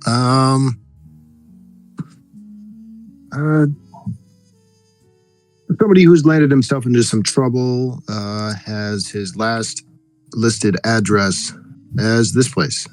I was hoping I could take a look around. You have a picture of him? You have his name? Yeah, right here. I will pull up his, I guess it's a mugshot? Yeah. Not really? Yeah. Pull up that Oh, and show yeah, it. Mr. Vale. Yeah, he was in room 314. Okay. Would you mind if I take a look around? Sure. But why you look for Mr. Vale? He was a good tenant. He been here the last few months. Always pay on time. Last few months. Can you remember exactly when he started living here? I have to check my ledger, but yeah, maybe 3-4 months ago. He always alone too, except last night. This about last night? Oh, what happened last night?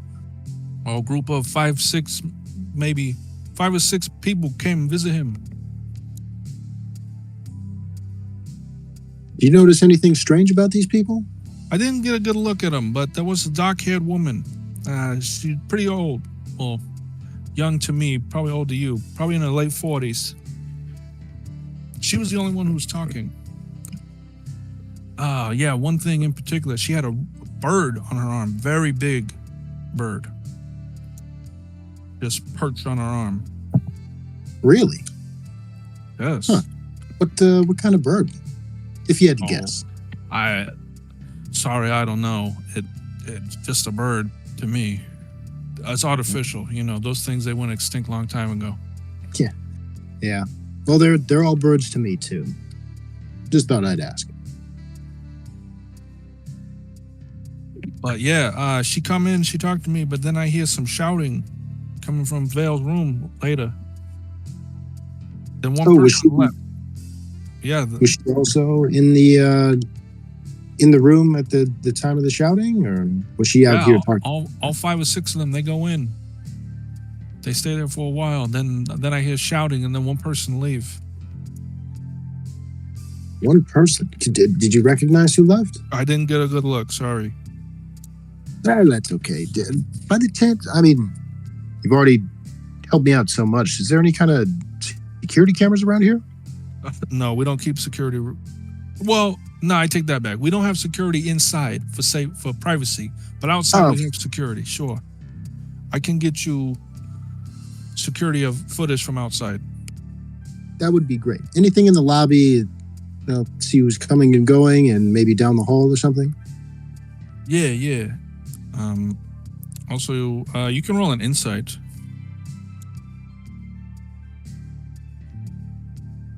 I will do so. On him.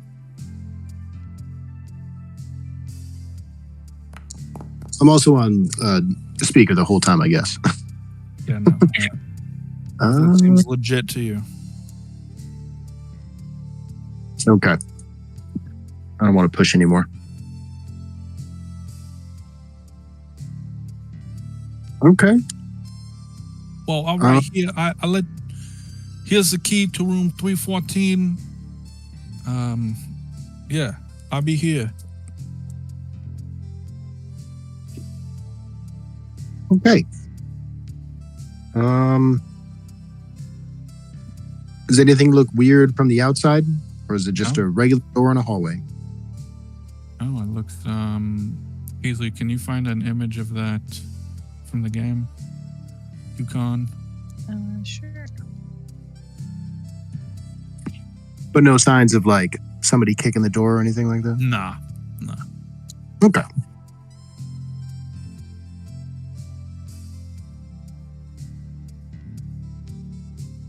Hey, as you enter, this is what you see inside the room.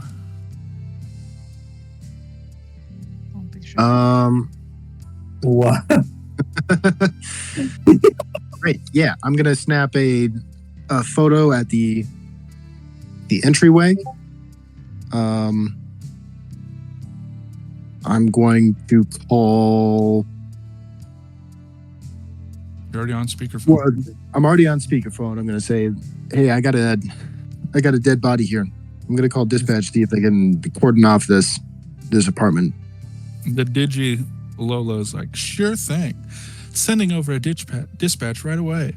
They'll be there on the next shift. Yeah. All right. So inside, it's a small, dingy hotel room. It smells like cigarette smoke. You already have the map, and you have this crime scene photo.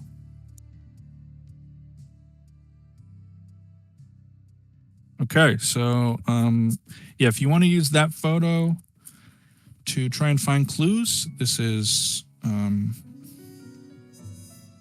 something that you can point to something in this crime scene photo if you'd like. Okay. And also on the Digi, I guess I would radio in for the coroner to take a body to medical examiner. Yeah, Coco replies, yeah, sure thing. What is the paper at the entryway? So that is, I'm going to hand it to you. I'm going to put it on your screen, but it is the exact same newspaper that was in Holden's office. Okay.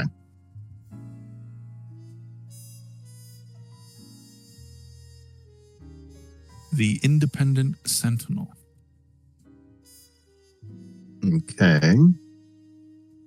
Well, we got to check out Run Sitters Zoological at some point. Find out who bought a bird. I'm so excited to do that fucking voice. As you should be. I'm excited too. Too bad that guy in the Zero Gravity died, because that'd also been a fun voice to do. He's basically just fingers. From being careful. Yeah, that's great. Sorry. No, it's cool. Be careful not to like touch anything with my bare hands, or if like I have latex gloves, I'll put those on, or I'm just like poking stuff. Judging by how big our homie was, does this jacket that's hanging up belong to him? Yeah. Of course. Okay. Yes. Now, inside, does it look like there was a struggle? Is there anything knocked over, or is this person? It I know looks there's like a there. blood splatter. Yeah, it doesn't. I'm looking at the picture too. It doesn't look like anything was knocked over. So. Okay. This is a stretch, but when we were wrestling with Vale, did his clothing smell like stale smoke? Like he himself was a smoker? I'm gonna need a roll for that. For sure. Well,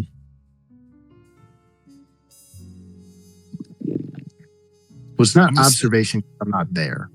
I'm gonna say. Well, you did pin him down. So, what do you think? Maybe insight.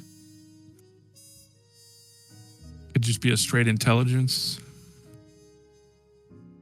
I'll go with an insight. Okay. Just because it seems like I'm trying to deduce something about this person's character.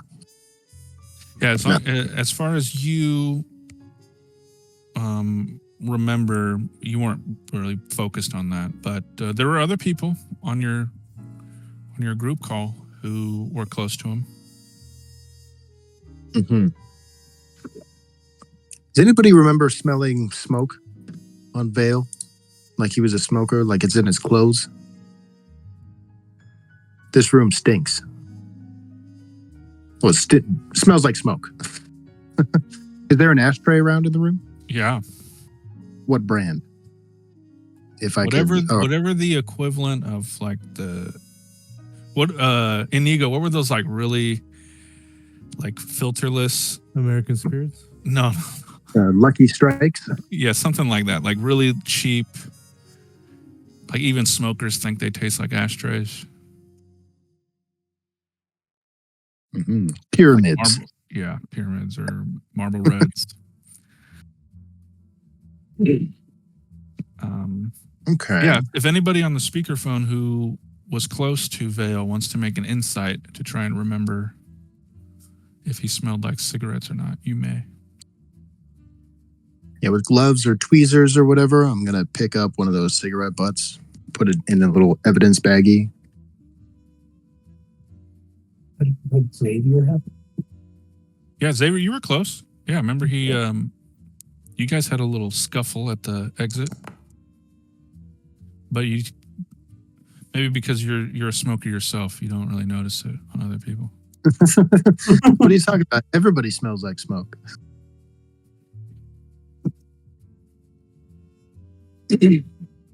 Yoko was, I'll let Yoko roll at advantage because she freaking had that guy in a grapple like 5 times. Okay, what am I rolling? Observation? Insight. Insight.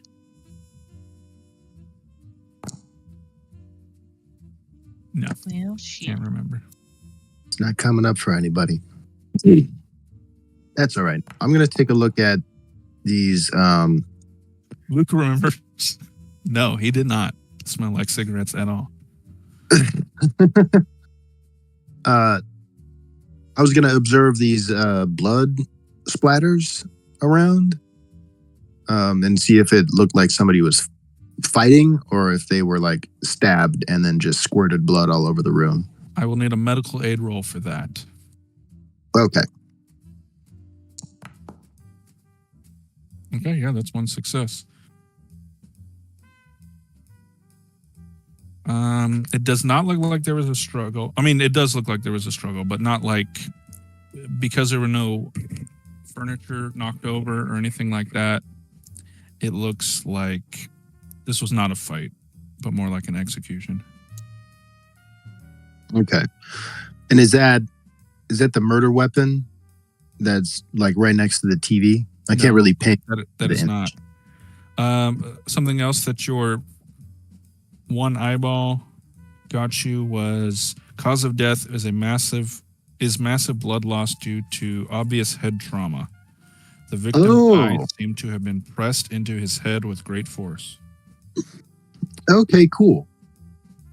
And that object in front of the TV is a large brown and white bird feather.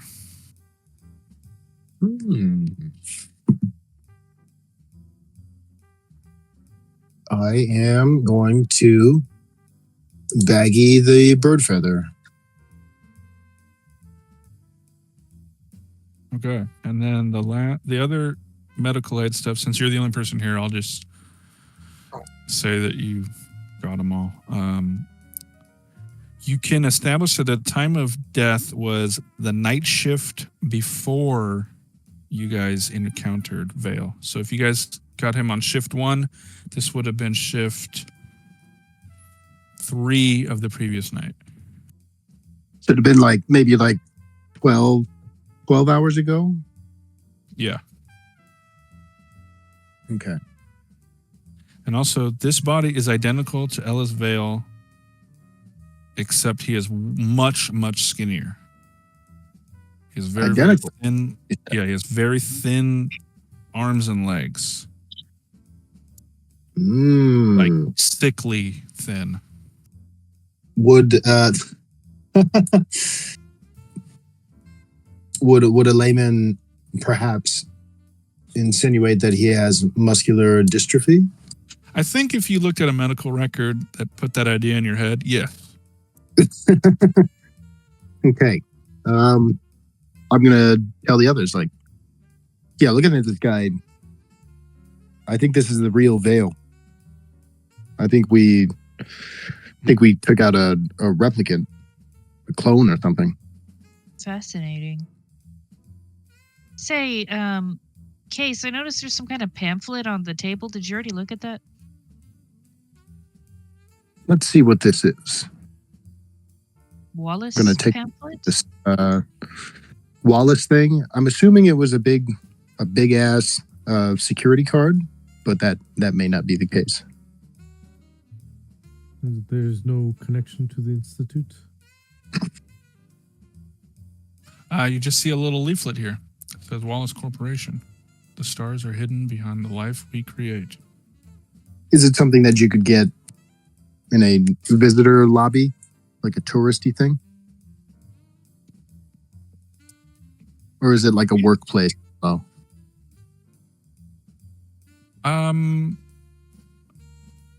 You know what? Why don't you ask your teammates who were there, and they can roll an insight to see if they had, seen any when they walked in. Yeah. As I'm walking around the room, I'm kind of like snapping photos of like the evidence where I found it, like the cigarette in the ashtray, and then I'm gonna baggy it, the feather on the floor, document the original placement of everything before I start moving shit around. Yeah. And so yeah, I'll send him a photo of that and say, "Do you guys see anything like this out there?" Yes, Yoko, you saw them in the lobby. Yes, they had a lot of them in the lobby.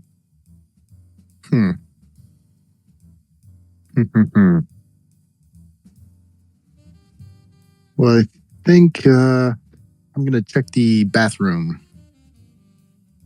Make sure you check in the bathtub. Might never know what you'll find. Who knows? You can find something weird like a fish scale or something.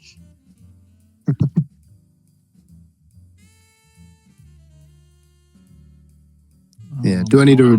It's a snake scale, but yeah, no, there's actually nothing in there. It would just be a little Easter egg. Medicine cabinet. Any medicines? If someone who had muscular dystrophy took medicines, that stuff would be in there. But yeah, nothing abnormal. Okay. Yeah, I'll snap a photo of it.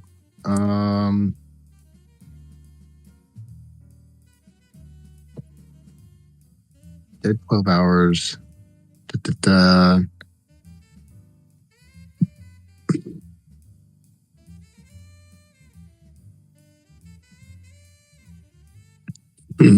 That is about everything. Next shift, I will get you the surveillance footage. Cool.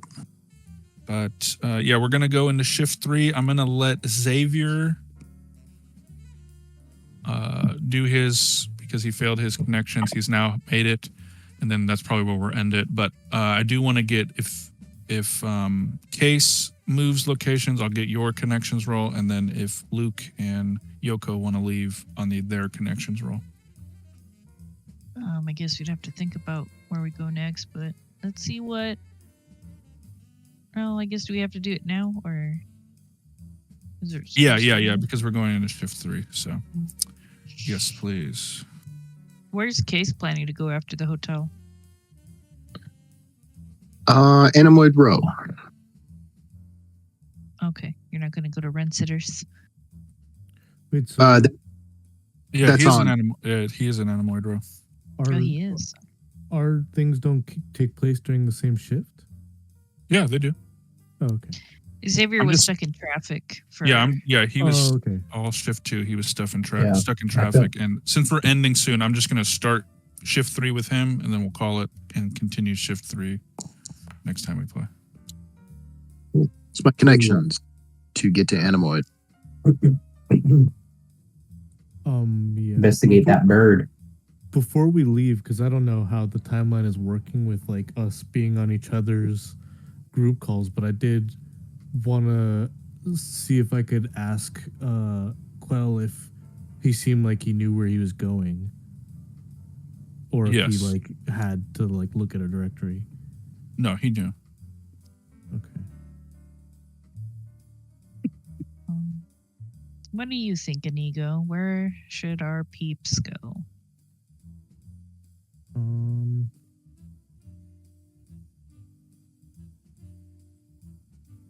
So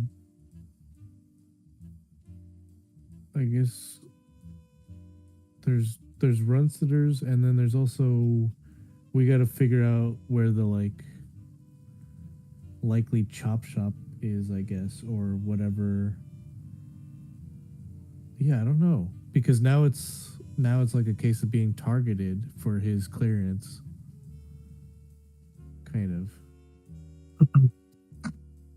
Well, you guys don't have to answer right now. We can have Crash run Xavier's scene, and then with that last, whatever he gathers, you guys could make your connections roll based on that, if that's easier. Well, one thing we could do is we could go back to the station and look at the information that the lab did, and we could also look at the information that Wallace sent the police station, like the video footage and all the other stuff.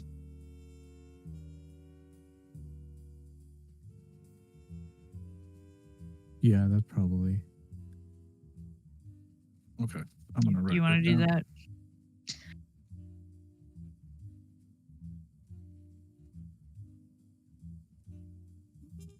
All right, I'm writing down that you guys are going to LAPD. So give me your connections to see if you guys make it. And then Xavier, while they roll that, which NPC from the first case? Yeah, that's a double success. So when I'm done here, you can narrate how you, you get there successfully in your Ferrari, your Lamborghini. But Xavier, which NPC from the first case did you want to go find?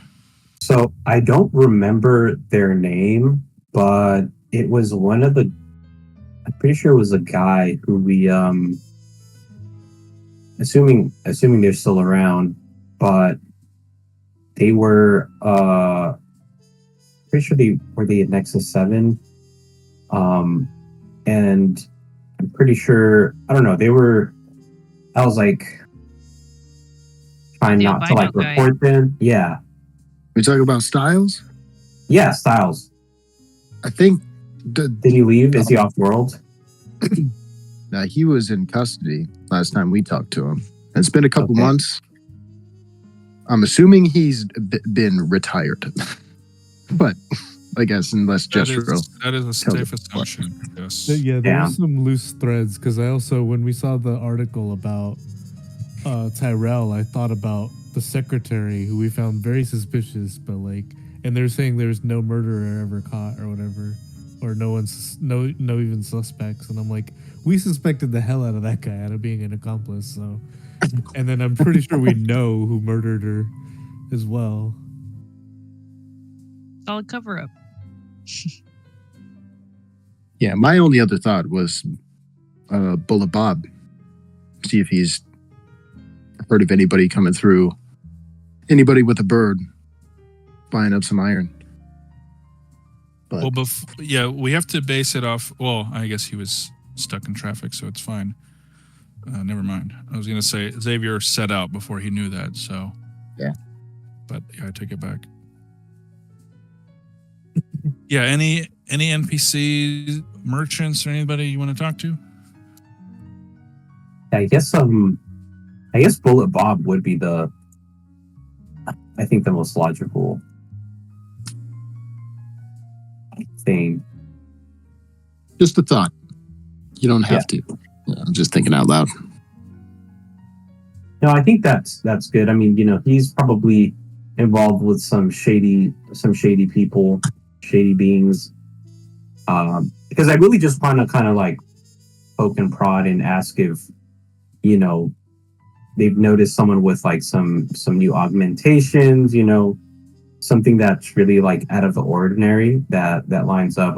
I probably won't be, I don't know. I probably won't like push like too hard and be out front like, oh, or heard about these, bootleg replicants, I probably, but yeah, I don't know. Cause I was really thinking about styles. I assumed, I don't know, because they try to keep, but if they ran, once he was in custody, they probably ran a whole bunch of tests and, find his Actually, model there number was and all that. one little thing I messed up, a clue that I didn't give case correctly. So I'm gonna make up for that now, and then if you want, you can change your answer. So. Okay. This was the newspaper that was in Holden's office.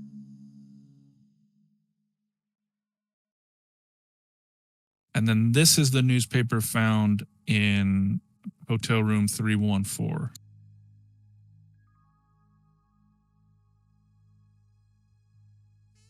Ah, I see. My bad. Bright No, Eyes it's a- Beauty Salon. Yeah, I did think it was curious that it was like the exact same, but okay.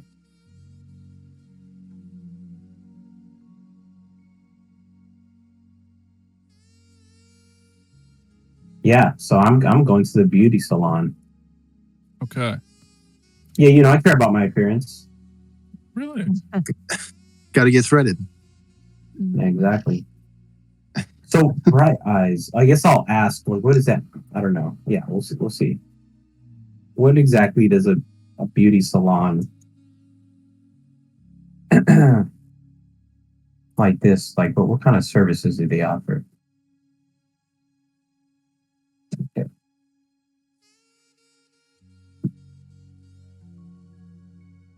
All right. So yeah, tell us what you did while you were stuck in traffic, and then when you get here. This is in Sector 1, by the way.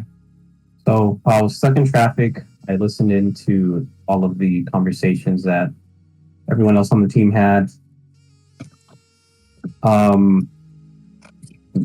Listen to some jazz tunes on the way there. And I tried to do, some lookup. I did some research on this beauty salon, trying to see, but I'm able to roll to see what I found out, like, oh, who owns it, who runs the place, if there's been any. Yeah. Yeah. You may roll. Yes. Would that be like connections, insight, or would it be like observation? Probably insight. Okay. Yeah. You find out that this is a place that offers a range of stereoscopic tattoos and other cosmetic augmentations. If you guys have the rulebook, that's where you can get, replacement arms, the replacement spine that we talked about at Wallace. Also, it says owned by a woman named Seraphine, who has had a couple of. She has a criminal record. She has been at pro-replicant protests. She's on the side of the replicants.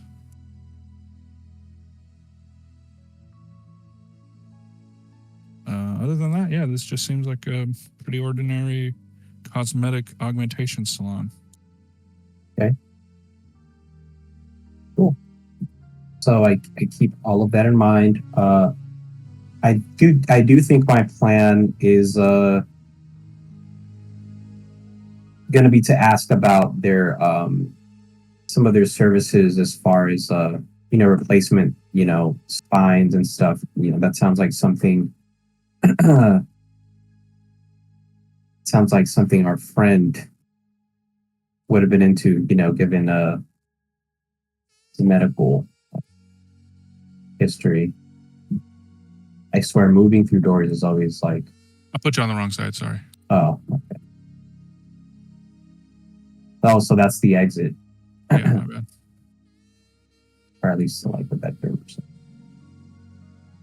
What is going on?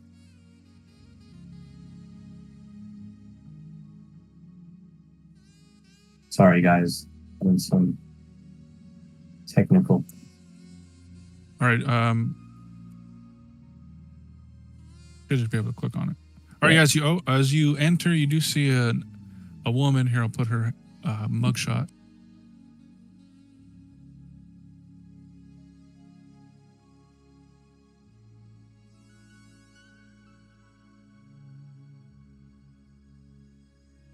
So, what time of the day is it? This is shift 3, so I believe that's evening. Okay. How many people? I guess I'll let you finish describing.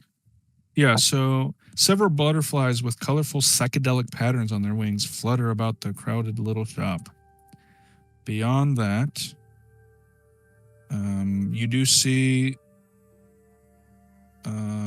just this woman, Seraphine, and then one person who kind of like has their head covered in that salon I don't know, it looks like it's like a blow dryer, but it like goes over your whole head. Oh yeah. You'll have to give me, if you want to get a better look at that, you have to give me a roll for it. But otherwise, the woman comes up to you. Yes, sir. May I help you?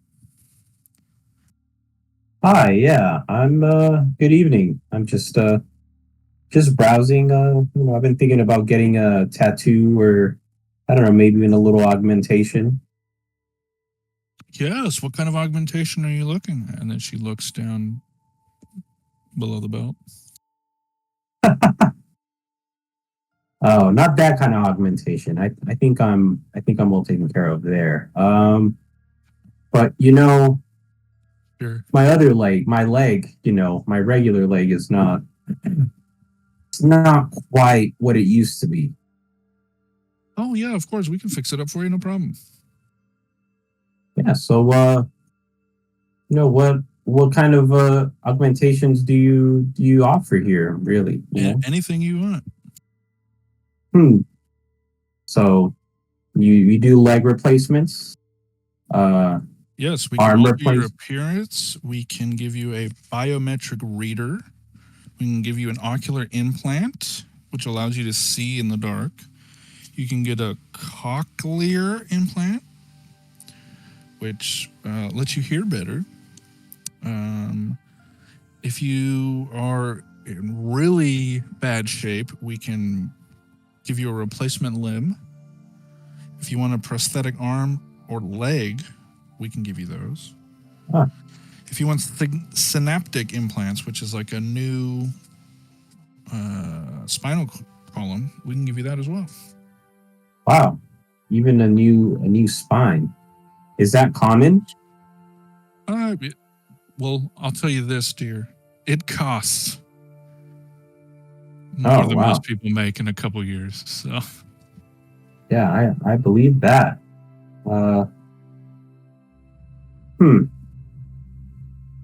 So, yeah, do you know anyone who's gotten one of those recently? I don't just give away my client information to strangers, sir. What is No. this about? Totally fair. You know, I'll be honest. That seems like the kind of person, I might, want to do some odd jobs for. They got that much money to spend. Yeah. Yeah, I know what you mean. Also, Well- that double success you got on your insight, you do recognize this person sitting in the chair, even though they try to hide it. Do I get a name? You'll have to go over there and ask him.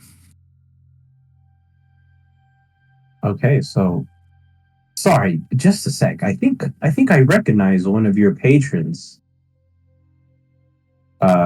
Xavier walks over to the person in the chair. Excuse me. Have we met before? I'm You trying. look awfully familiar. I'm trying to get the photo. One sec.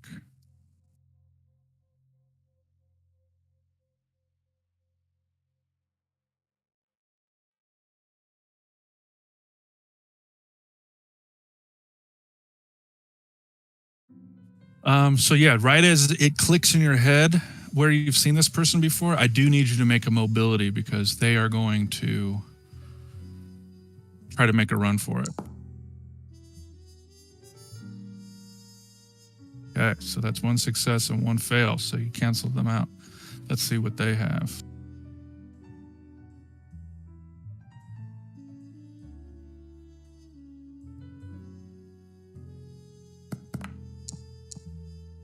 Oh, all right. So they start rushing towards you, kind of bump into each other. They don't quite get away, but you haven't actually stopped them. But this is what the person looks like.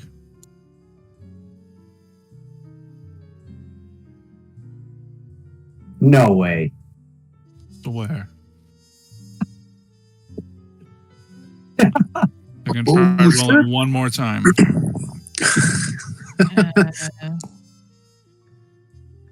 Better watch out, Xavier. She might kill you. I lost connection for a moment. I didn't see what the picture looked like. Oh, it's in Discord. Oh. Oh, it's me.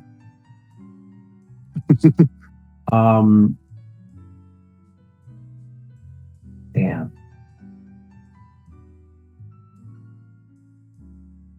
I'm gonna try to grab them. Okay. And I identify myself as an LAPD. Okay, roll hand to hand. Okay. Come on, baby. He's going to attempt to resist.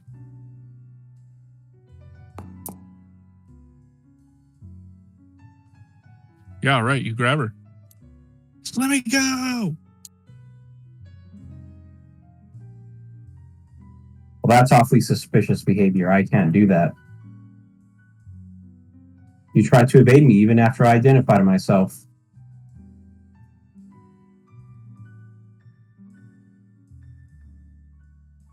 Who are you? What's your name?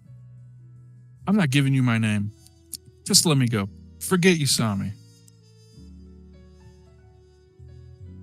I don't know about that. Maybe if you give me something worth my while, I might consider it. Like what? I don't know. What does everyone want these days? Information. How about that? Okay. Any augmentations you've done recently? Something cosmetic? Well, you look like the detective to me. Yeah. Or did you think I just came off the Wallace assembly line looking like this. Yeah, probably not. So what's the inspiration, huh? Why look like this specifically? Someone you want to emulate?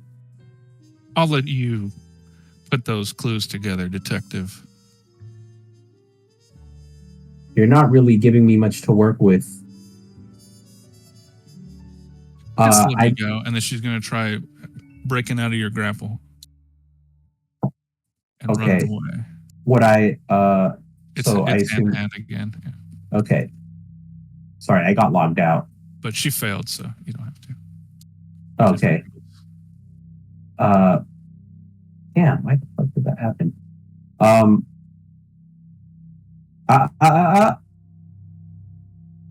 I gonna have to take out my service weapon? I don't want to. Sorry, I'm trying to. Oh, that's weird. Did I get kicked? I don't know what the hell just happened. Shows you in here. Yeah, that's weird. Yeah, I'm like not able to log in. I turned to to Seraphine. Who is this? I don't know her name. She just came in, asked for some cosmetic surgery. I can really ruin your fucking day if you don't give me more than that. You have to give me manipulation for that. All right, I can't roll. Yeah, I can't roll. That's the rule. That's the rule. Fuck. Yeah, I don't know what I'm supposed to do. I literally can't log into the game. Really? Yeah. What does it look like? Like I made it to. Yeah, it shows me. I don't know. If you try refreshing, it doesn't do anything? Yeah, like I'm trying to launch, and then I'm at the Blade Runner like join game session, but my name is like locked out, so I can't log in to join the game session. Huh? Because it's showing that you're still logged in on our screen. Easily, if I kick him, that'll. Yeah, give that a shot. Yeah, that might work. Otherwise, you're gonna have to stop and restart the game server. Whew. Yeah. Excuse me. All right, you've been kicked. All right, let me refresh. Sparta. Come on, what's happening?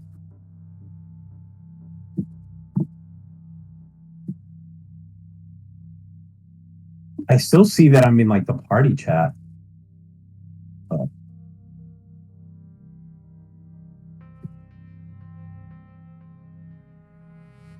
I'm gonna log out of Forge. Yeah. And log back in.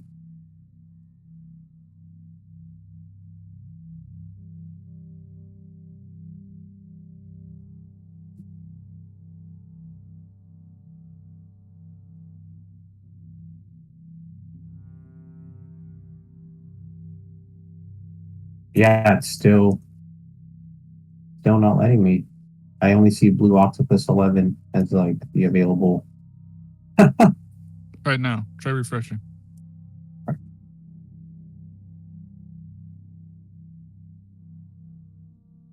Yeah, it's still. That's really weird.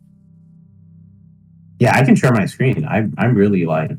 I believe dumbfounded right now. I don't know why it keeps. Damn. And I assume I assume this is all everyone's been listening in, right? Well, they don't know what you're seeing. Okay. And you know what? I'm gonna just roll with what we've got here.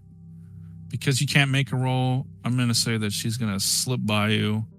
But next session, you can try and chase her down. Okay, that's cool. But yeah, if you want to tell your teammates what's going down. So things just got a little personal, guys. Caught myself someone who just did cosmetic surgery to look like Yoko. Someone's clearly trying to impersonate an LAPD officer here. Did she get surgery to look like me, or did she already look like me? Like your siblings? I don't know. Based on the context of the conversation, I think they try to look like you, Yoko. Well, Yeah. catch her if you can. We need to ask her some questions.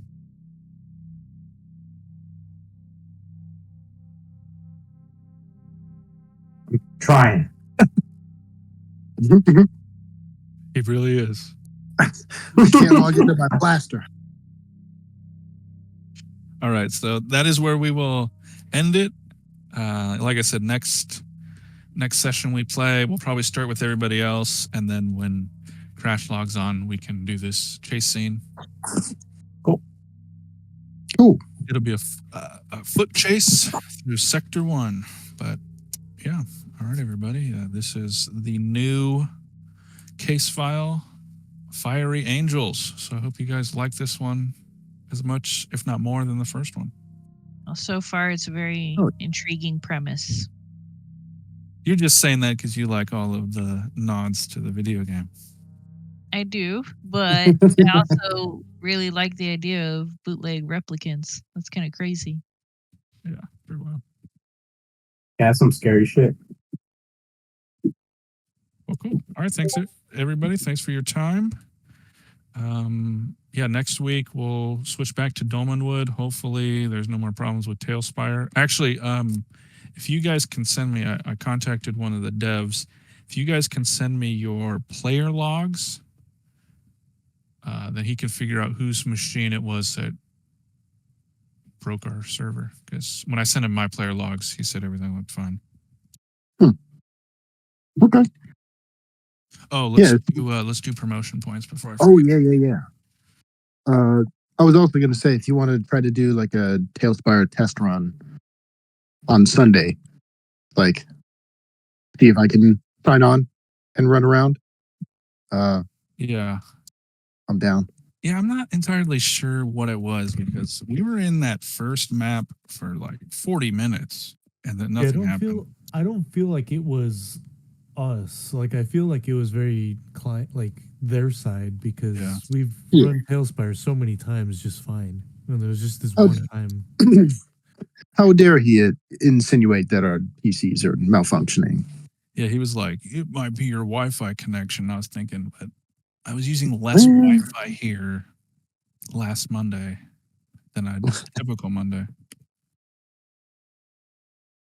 Okay.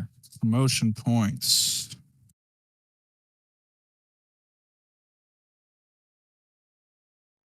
Find it in the book.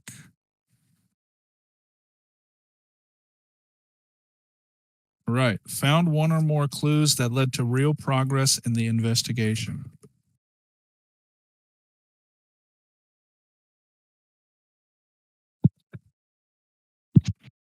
Yes. Who did it? I think everybody did. Okay. I stayed up too late playing Dune yesterday. Yeah. I want to crash out after this, so I don't blame you. Yeah, so everybody will get one for that.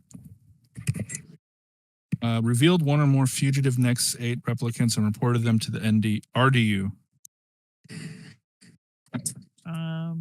No. I mean, technically you did find Nexus 8, but I don't know if that counts if it was because of the Voight-Kampff. He was already in custody. Yeah, but you revealed one or more fugitive. All right. Apprehended one or more suspects or fugitives. Well, we didn't let him escape.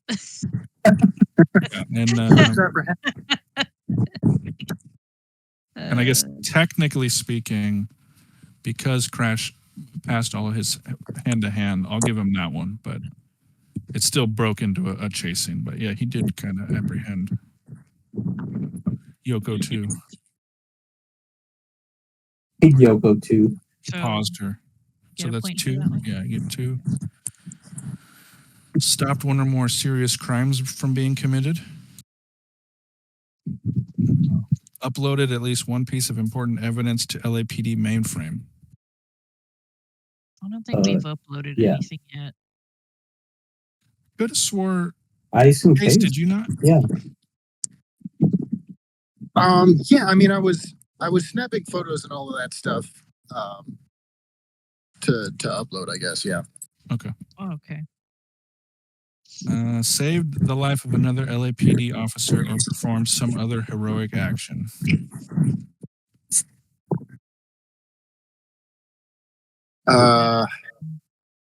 Does Paul Blart get a promotion point for that? He sure does. Reported one or more player characters for some form of misconduct and presented evidence to back it up. Nope. Nope. And took a baseline test and passed. Nope. Okay, humanity points. Took a personal risk to help another person, human or replicant. I feel like we all kind of took a risk jumping on that guy. Yeah, does that count? Sure. Connected to someone, human or replicant, on a personal level. Definitely not. You guys are all about business. Learn something significant about someone's life. I don't think so. So I'm assuming that's not like a person. Does it count that we learned about the real Vale's life and his Yeah, muscular dystrophy and all that stuff? That was my thought. Are you learning something about somebody if you learn that they're dead? No, I think that's more. Like I would have said, you guys learned stuff about Benabatch, that he saves old chairs, and he although he's a slob, he doesn't throw away candy wrappers or things like that. I feel like our characters probably already do all that, though. Yeah. Okay. Yeah, I think this one is more for like during downtime when you talk to your key relationship and things like that. That makes sense. Yeah. Okay, tried to talk someone down from committing a crime, no matter if successful or not. To be determined.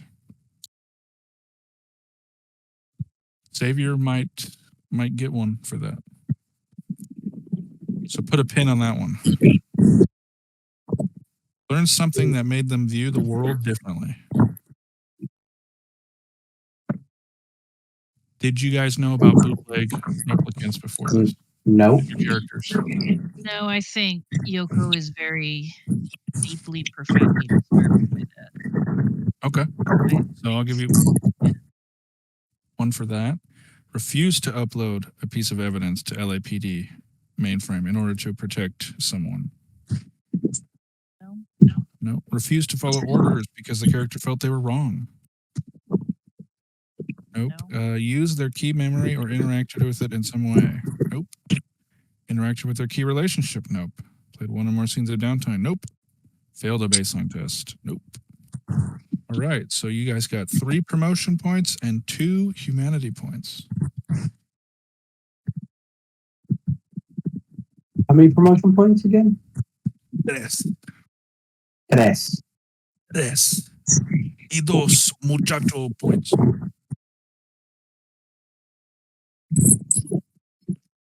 Well, I won't be able to spend any of those till next session. Yeah. And you have to I think you have to use a shift of downtime Okay. to catch Cool. them in. Yeah. All right. Thanks everybody. Yeah, thanks for running.